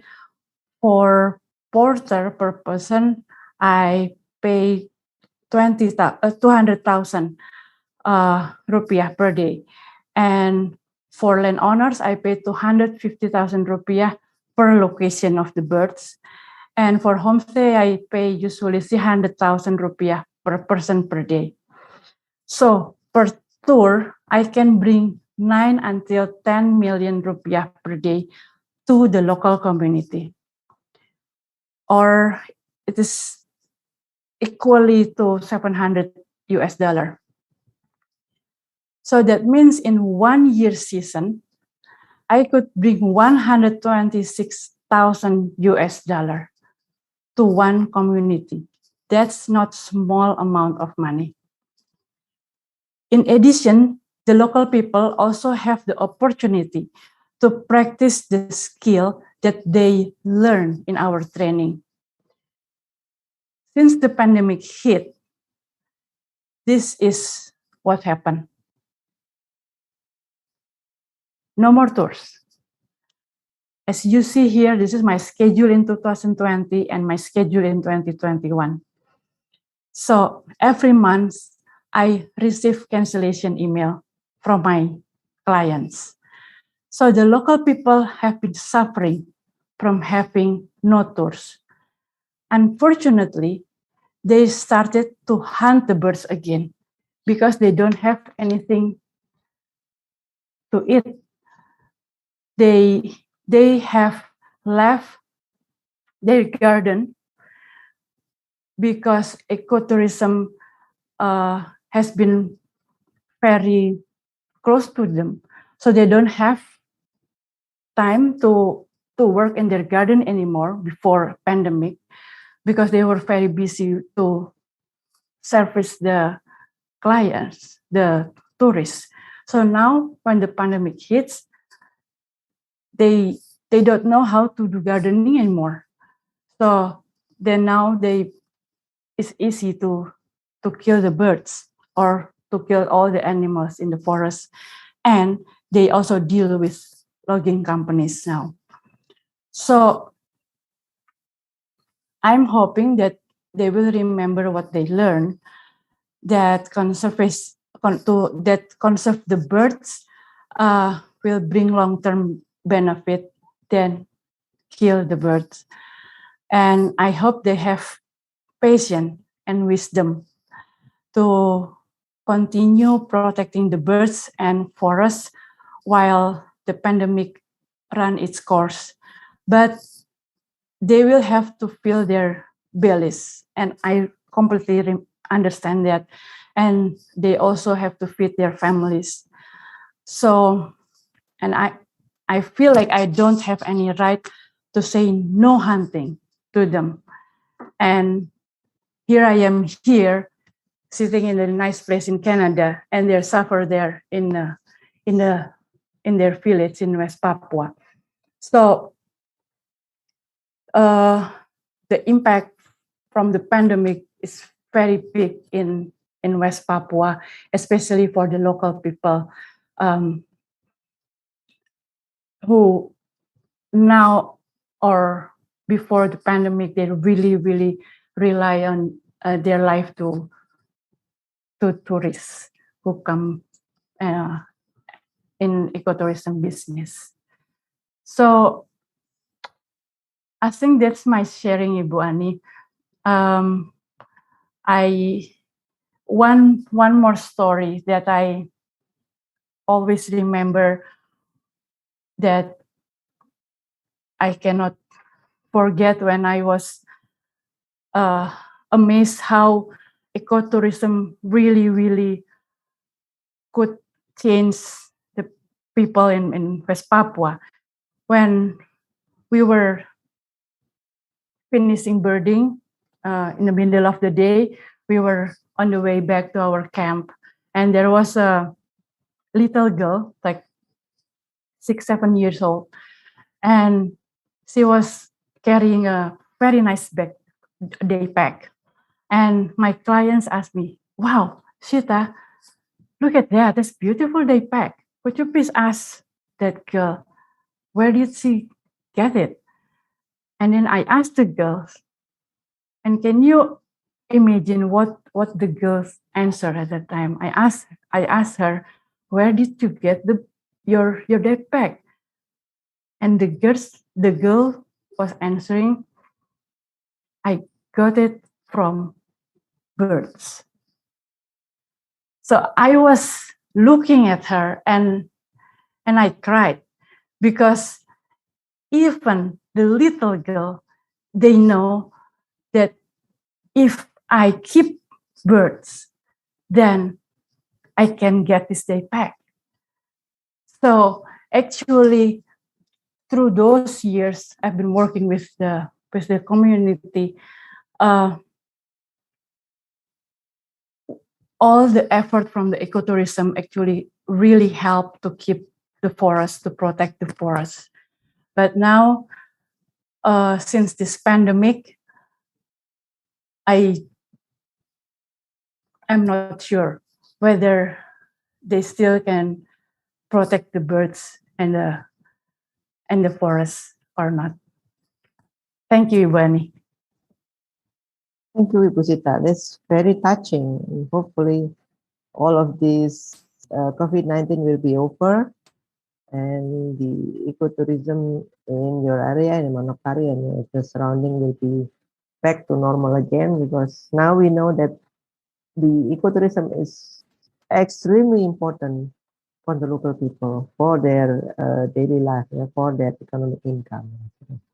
Thank you again, Pusita. This is real cases that we take up from our own country. Yeah? So not from anywhere else. It is from our own country. Okay, I almost cried, Pusita, actually. Okay, Ibu dan Bapak sekalian, ladies and gentlemen, all of the distinguished speakers and participants, we finished with all of the speaker or the speech by the speaker.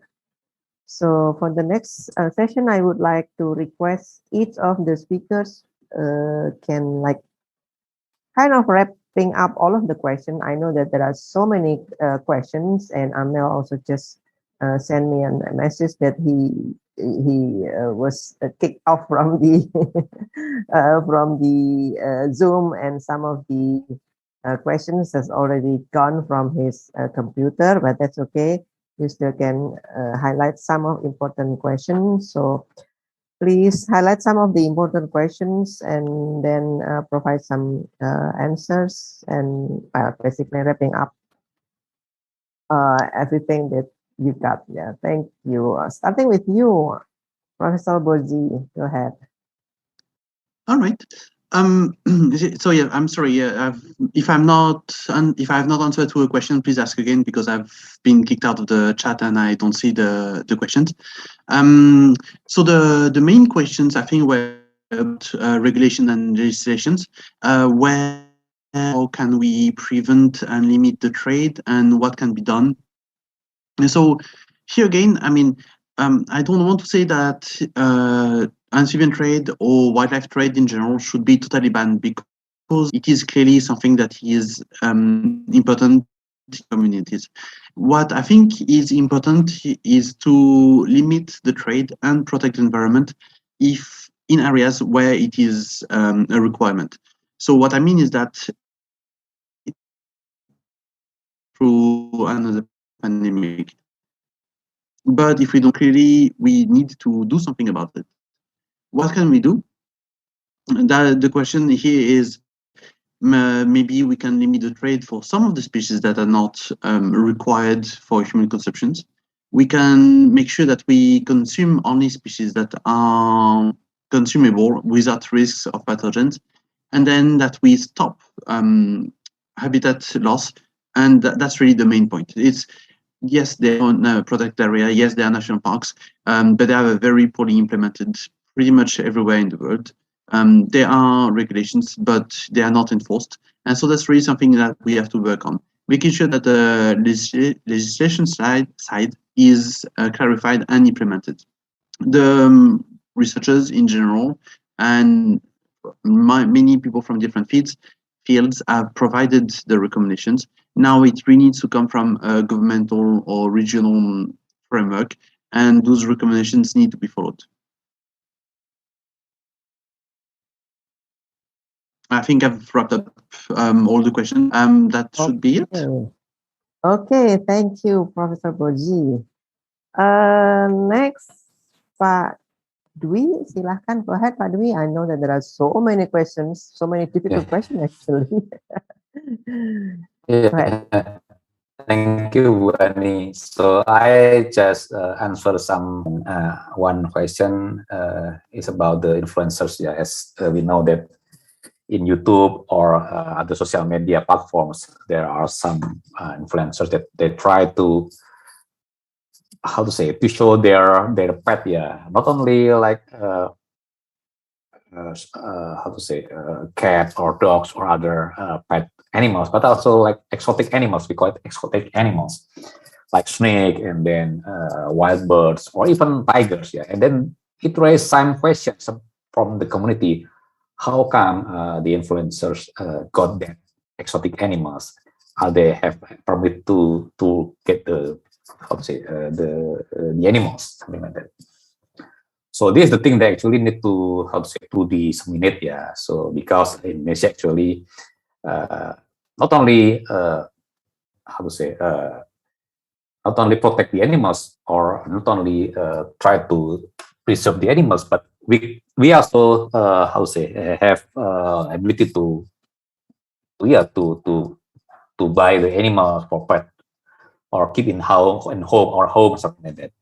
But the thing that we need to consider is about the how to say the role of the wild animal, the wildlife. Yeah. So if you see like tigers or snakes or even like other exotic animals where actually they will have a good contribution in the wild, then we need to consider that, yeah, rather than we try to keep them in their house with our own permit, and then or we have permit, but we need to always think that they will have a good role if they're still in the wild, yeah, not in our house. This is the thing that actually need to be promoted and disseminated not only by community but also with government, yeah, to make sure that even there's a permit to keep the animals in our home, but most of the people will consider that leaving them in the wild will be the best option. Yeah.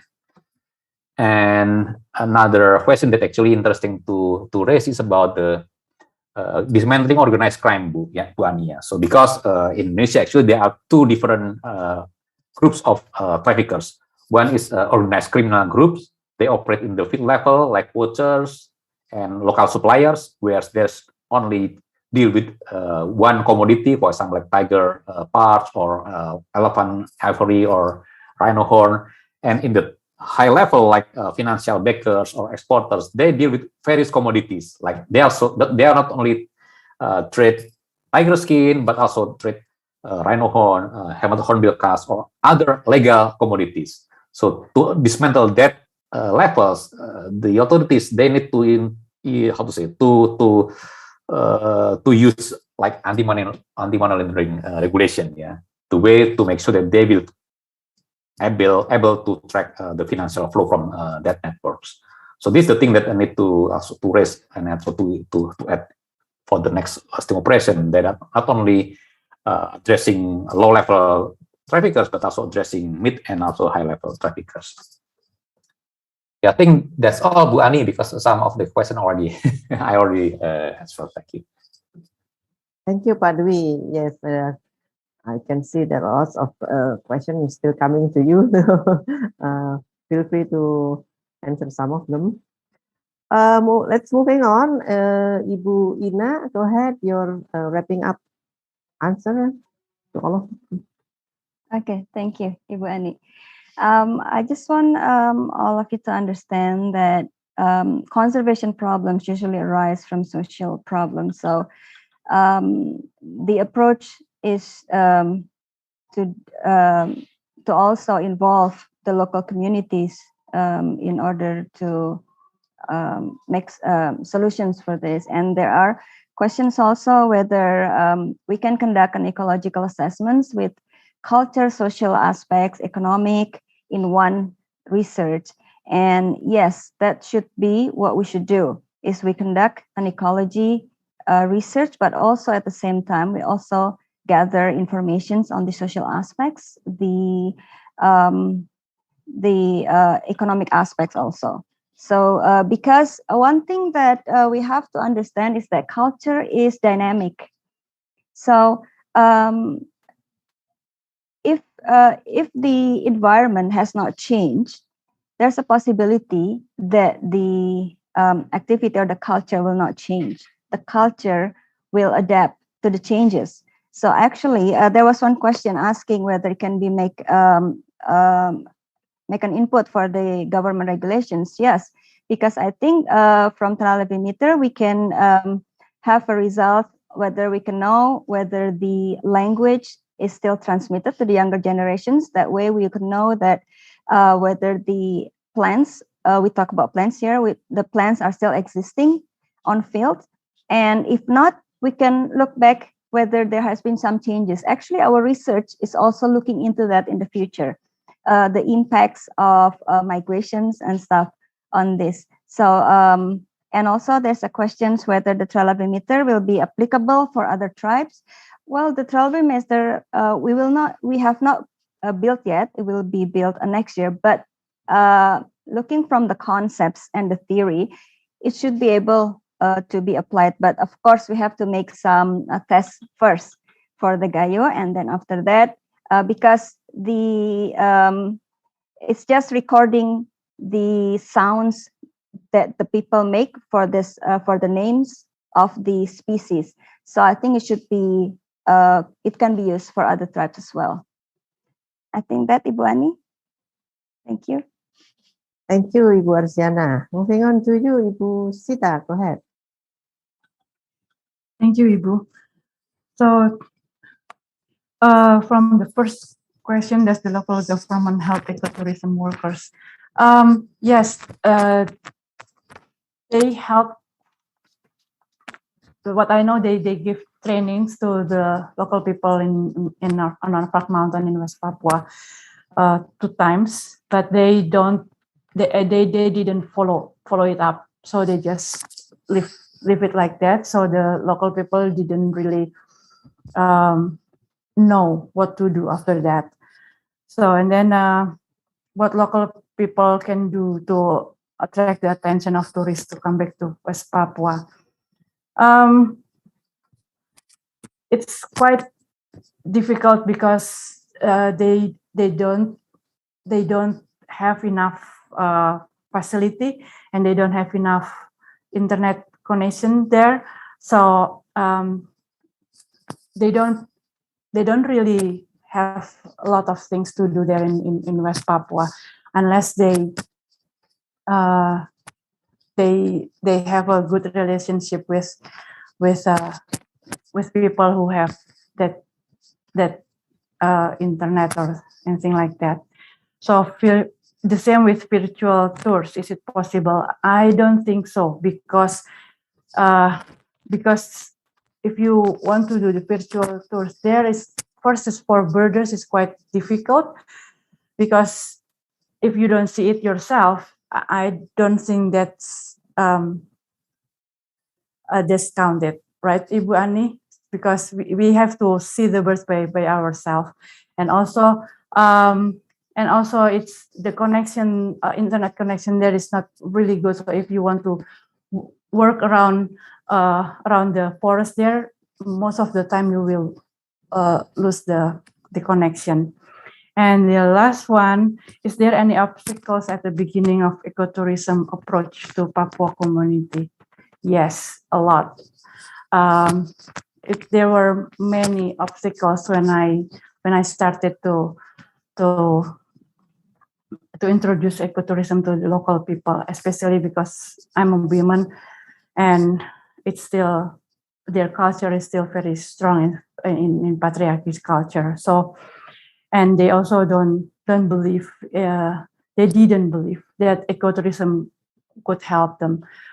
Now they believe, and they're hoping, but we don't know when this pandemic will be over and their life can be normal again.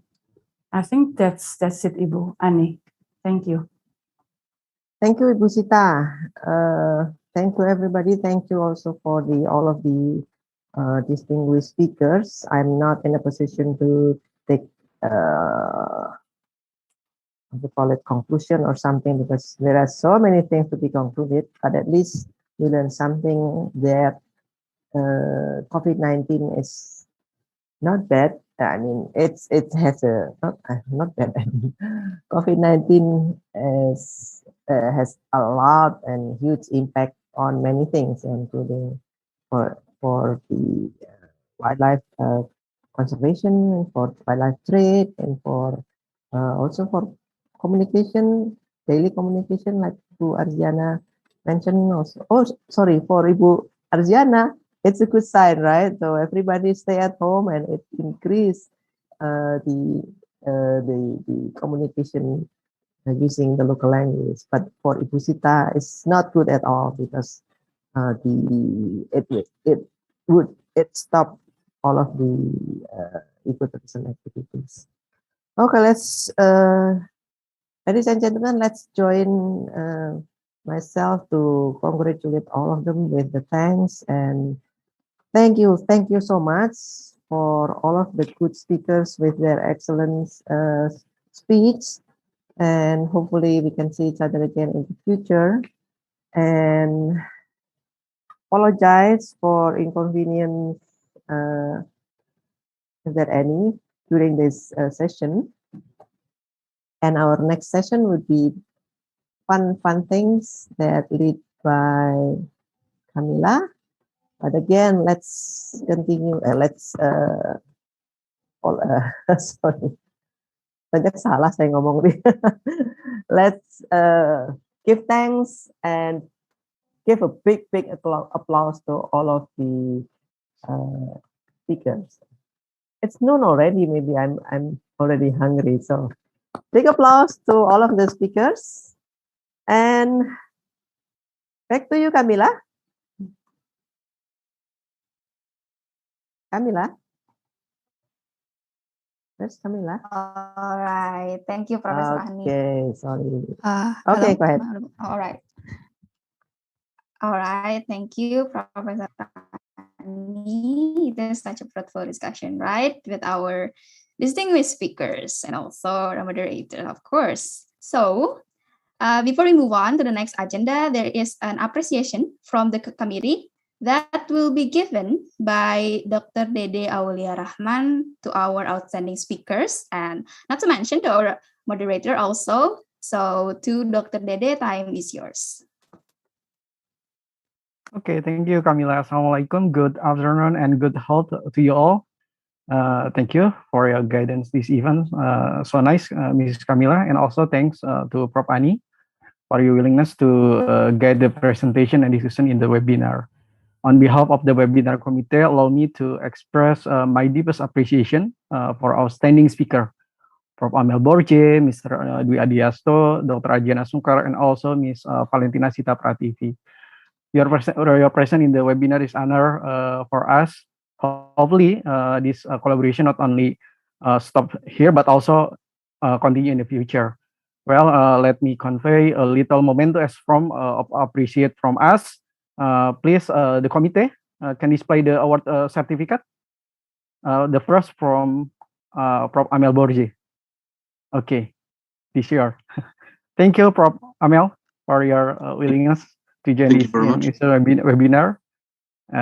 Okay, thank you. Second, from Mr. Dwi Adiasto. Okay, thank you, Mr. Dwi Adiasto, for your willingness to join in this webinar. Hopefully, we can collaborate in the future. The third for Dr. Ajana Sukhar. Thank you, Buina. Thank you. Thank you. And the last for Ms. Valentina Sita Prativi. Thank you, Ms. Valentina. Thank you. Okay. Okay, the last one for our outstanding moderator, Prof. Ani Mardiasuti. Please, the committee can show the certificate for Prof. Ani.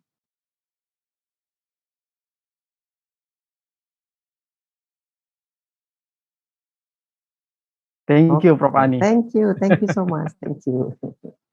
Okay, as the committee, once again, I want to say thank to you all. Okay, I return this event to Ms. Camilla again. Please, Ms. Camilla. All right, thank you, Dr. Dede, for the certificate of appreciations. All right, here we are. There is a session that we were waiting for also, which is, this is a door prize announcement before the closing. So kindly stay and watch your name to be mentioned by me. So the door prize will be given to the participant who actively participate in this webinar, as I mentioned before. I will read the name of the participant who win the door prize. For the participant whom I mentioned, please raise your hand. I will call your name 3 times, and if there is no response after that, I will directly replace it to the next winner. So let's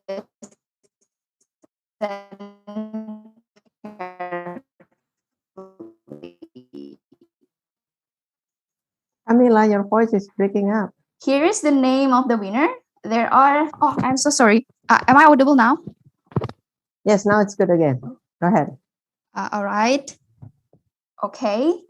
Maybe I will continue to read the participant who won the door prize. Okay, the first name is Miss Nur Afikah Idrus, are you here? Miss Nur Afikah Idrus, please your hand if you are present in this Zoom. Miss Nur Afikah Idrus. All right, apparently, if I search a name, it is here, but not yet give the reaction. Oh, all right, Miss Nur Afikah Idrus is here, okay. Congratulations. Okay, next. Okay, the next name is Mr. Deden Mudiana. Please raise your hand if you may post. All right, Mr. Deden Mudiana. Oh, all right, Mr. Deden Mudiana is present. Okay, move on to the next name, Miss Hina Amin. Miss Hina Amin, are you here? Please give some reaction or something that I can. Miss Hina Amin. All right. Miss Hina Amin. Miss Hina Amin.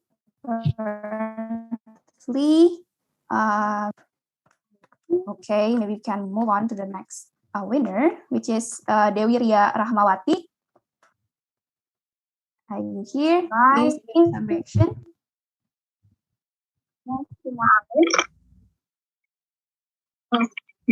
Once again, Dewi Ria Rahmawati. Okay, right. Last call. Dewi Ria Rahmawati. Here,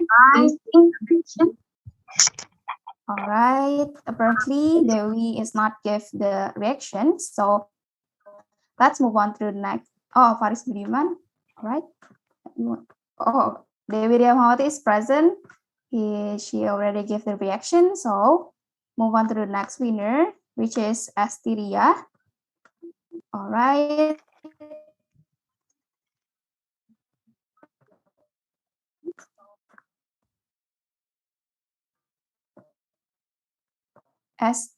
Miss Asti.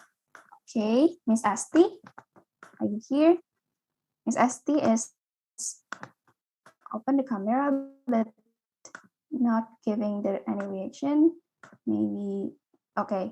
Miss Asti is present because camera is already open. All right, thank you. Next is Mr. Faris Budiman, who already raised the hand before. All right, thank you. All right, move on to the next winner, which is Yasinta Salim. Yasinta Salim, are you here? Please raise your hand. All right, Yasinta Salim. Next is Dwi Warni. Miss Dwi Warni. Miss Dwi Warni, are you here? All right, once again, Miss Dwi Warni. Okay, apparently Miss Dwi Warni has not give the reaction yet. So let's move on. Syahli Raihan Najib, are you here? Syahli?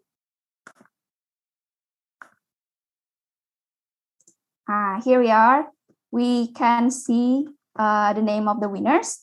So if you see your name in this screen, kindly raise your hand so we could not tease you, because those who give the reaction will have the prize. All right. Okay, after Dwi Warni, Syahli is present. All right. Okay, next to Rimba Basuki. Oh, I'm sorry, my bad. Oh, Rahma. All right, my bad. Oops. Sorry, Rahma Fitriani. All right, Rahma Fitriani is present. And Rimba Basuki, are you here? Oh, all right. I can see your hand. Rimba Basuki is present. And also Mr. Tri Haryoko. Mr. Tri Haryoko. All right. Mr. Tri Haryoko is here also. Mr. Faris Budiman is already mentioned before. Okay. Okay. I've already mentioned top name, I believe, which is, okay, I will state the name again to make sure the name of the participant is right, which is the first is Ms. Nur Afika Idrus, the second is Mr. Deden Mudiana, the third is Ms. Asti Endarianti, the fourth is Faris Budiman, the fifth is Yasinta, the sixth is Dwi Warni, Miss Dwi Warni, and seven is Shahli, 8 is Rahma Fitri, 9 is Rimba Basuki, 10 is Mr. Tri Haryoko, and before there are a name that hasn't given the reaction yet, which is Hina Amin and Ria Rahmawati Dewi Ria Rahmawati, I'm sorry. All right, apparently we already have 10 winner who get the door prize. For the committee, is it enough, or we need to add 5 names again? Oh, Camila, all right. maybe you can mention what are the door prizes? All right.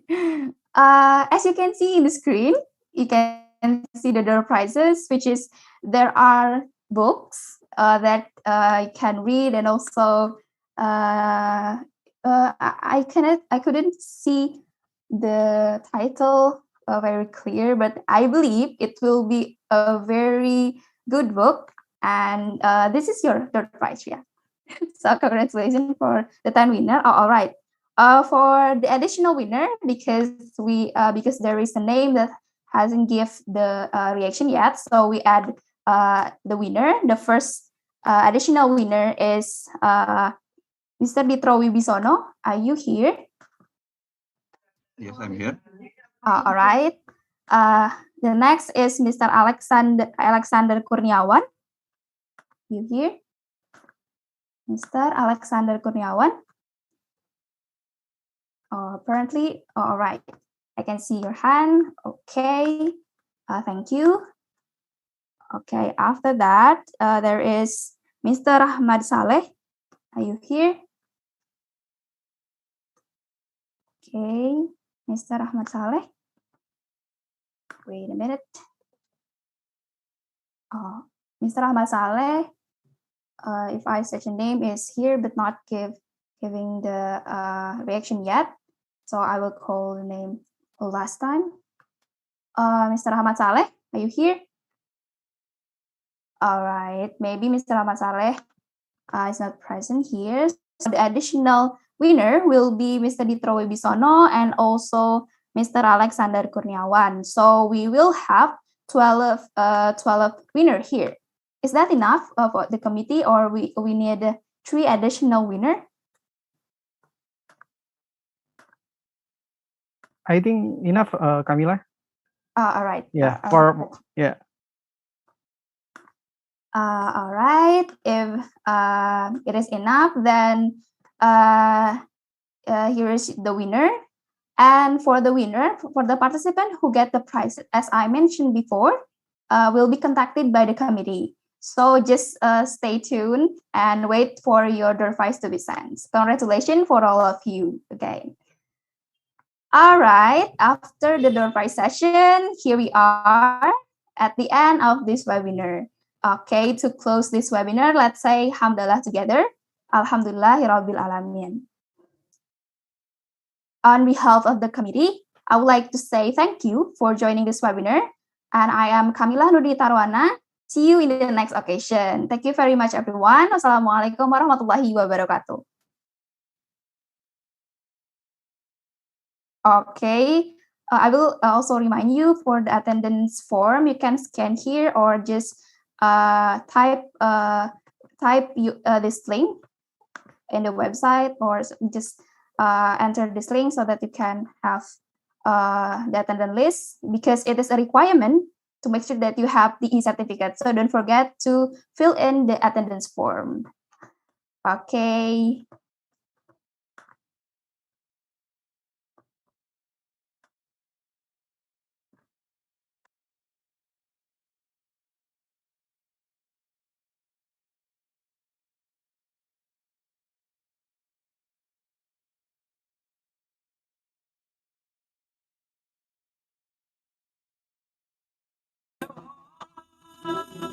Recording stopped. Thank you.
Mendaki jalan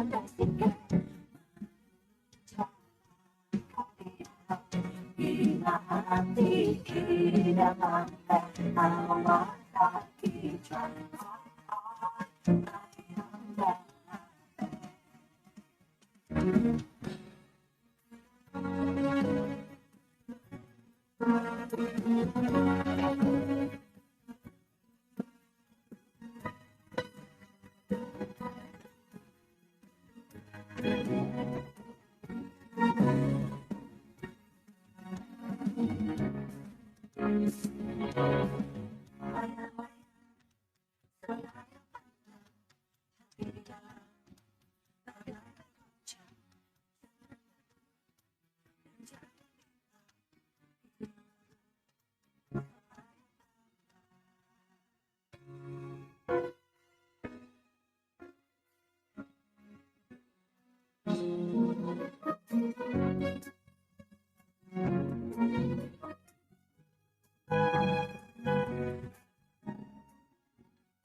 terkekang sambil tentang dia mundur dan maju.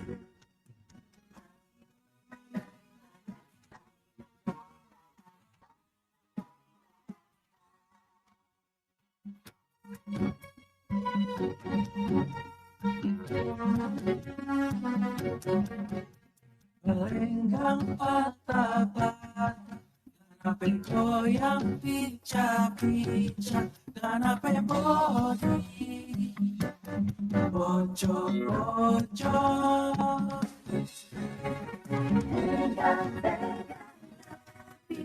Lebih dan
Dari tadi saya bilang, ini kok peserta nggak keluar-keluar. Tapi udah di stop record kan ya, aduh. Pekele ternyata ngeklik, Mas Arief ngeklik, saya ngeklik, jadi lari-lari gitu loh yang diklik. Iya, saya bilang, aduh ini jangan-jangan panitia saya in the waiting room. Ya, oke, kita cuma bersisa 7 orang ya. Ya, nggak ada. Udah di Bali kayaknya Bu Eva. Ya, Mbak Eva udah di Bali, jadi beliau hanya memantau. Dari kemarin katanya izin karena kemungkinan lagi di jalan nggak bisa ikutan gitu. Baik, terima kasih semua hatur nuhun Mas Ahib, Mbak Fitri yang sekarang saya panggil Mbak Fitri, Bu Ina, Mbak Kamila tentunya, Mbak Eva yang lagi di sana, semoga sukses. Alhamdulillah udah beres nih, tinggal nanti mungkin saya akan komunikasi dengan Mas Topo ya kaitan dengan door prize. Jadi nanti beliau yang akan kirimkan. Tadi kan hanya ada berapa? Kamila 13 ya? 12, 13 sih? 12, Pak. Ya. 12. Nggak apa-apa, jadi hemat juga anggaran kita. Soalnya Pak Kadep kemarin, ini kok gede banget sampai 6 juta. Bilang kan shippingnya nggak tahu. Kalau ke Papua semua kan mahal Pak, saya bilang gitu kan. Terus tentunya untuk narasumber saya nggak tahu Bu In ada honornya atau enggak. Seharusnya sih ada. Saya udah minta ke Pak Kadep ya. Nggak usah. Kalau Bu Ina nggak mau buat saya. Kan nggak bercanda Bu Ina. Buat tim. Siap, nanti kita syukuran buat tim aja kalau gitu. Pending ya. buat rapat penutupan ya. Rapat penutupan ini maksudnya. Nggak ada penutupan. Pembubaran panitia. Dibubarkan. Panitia.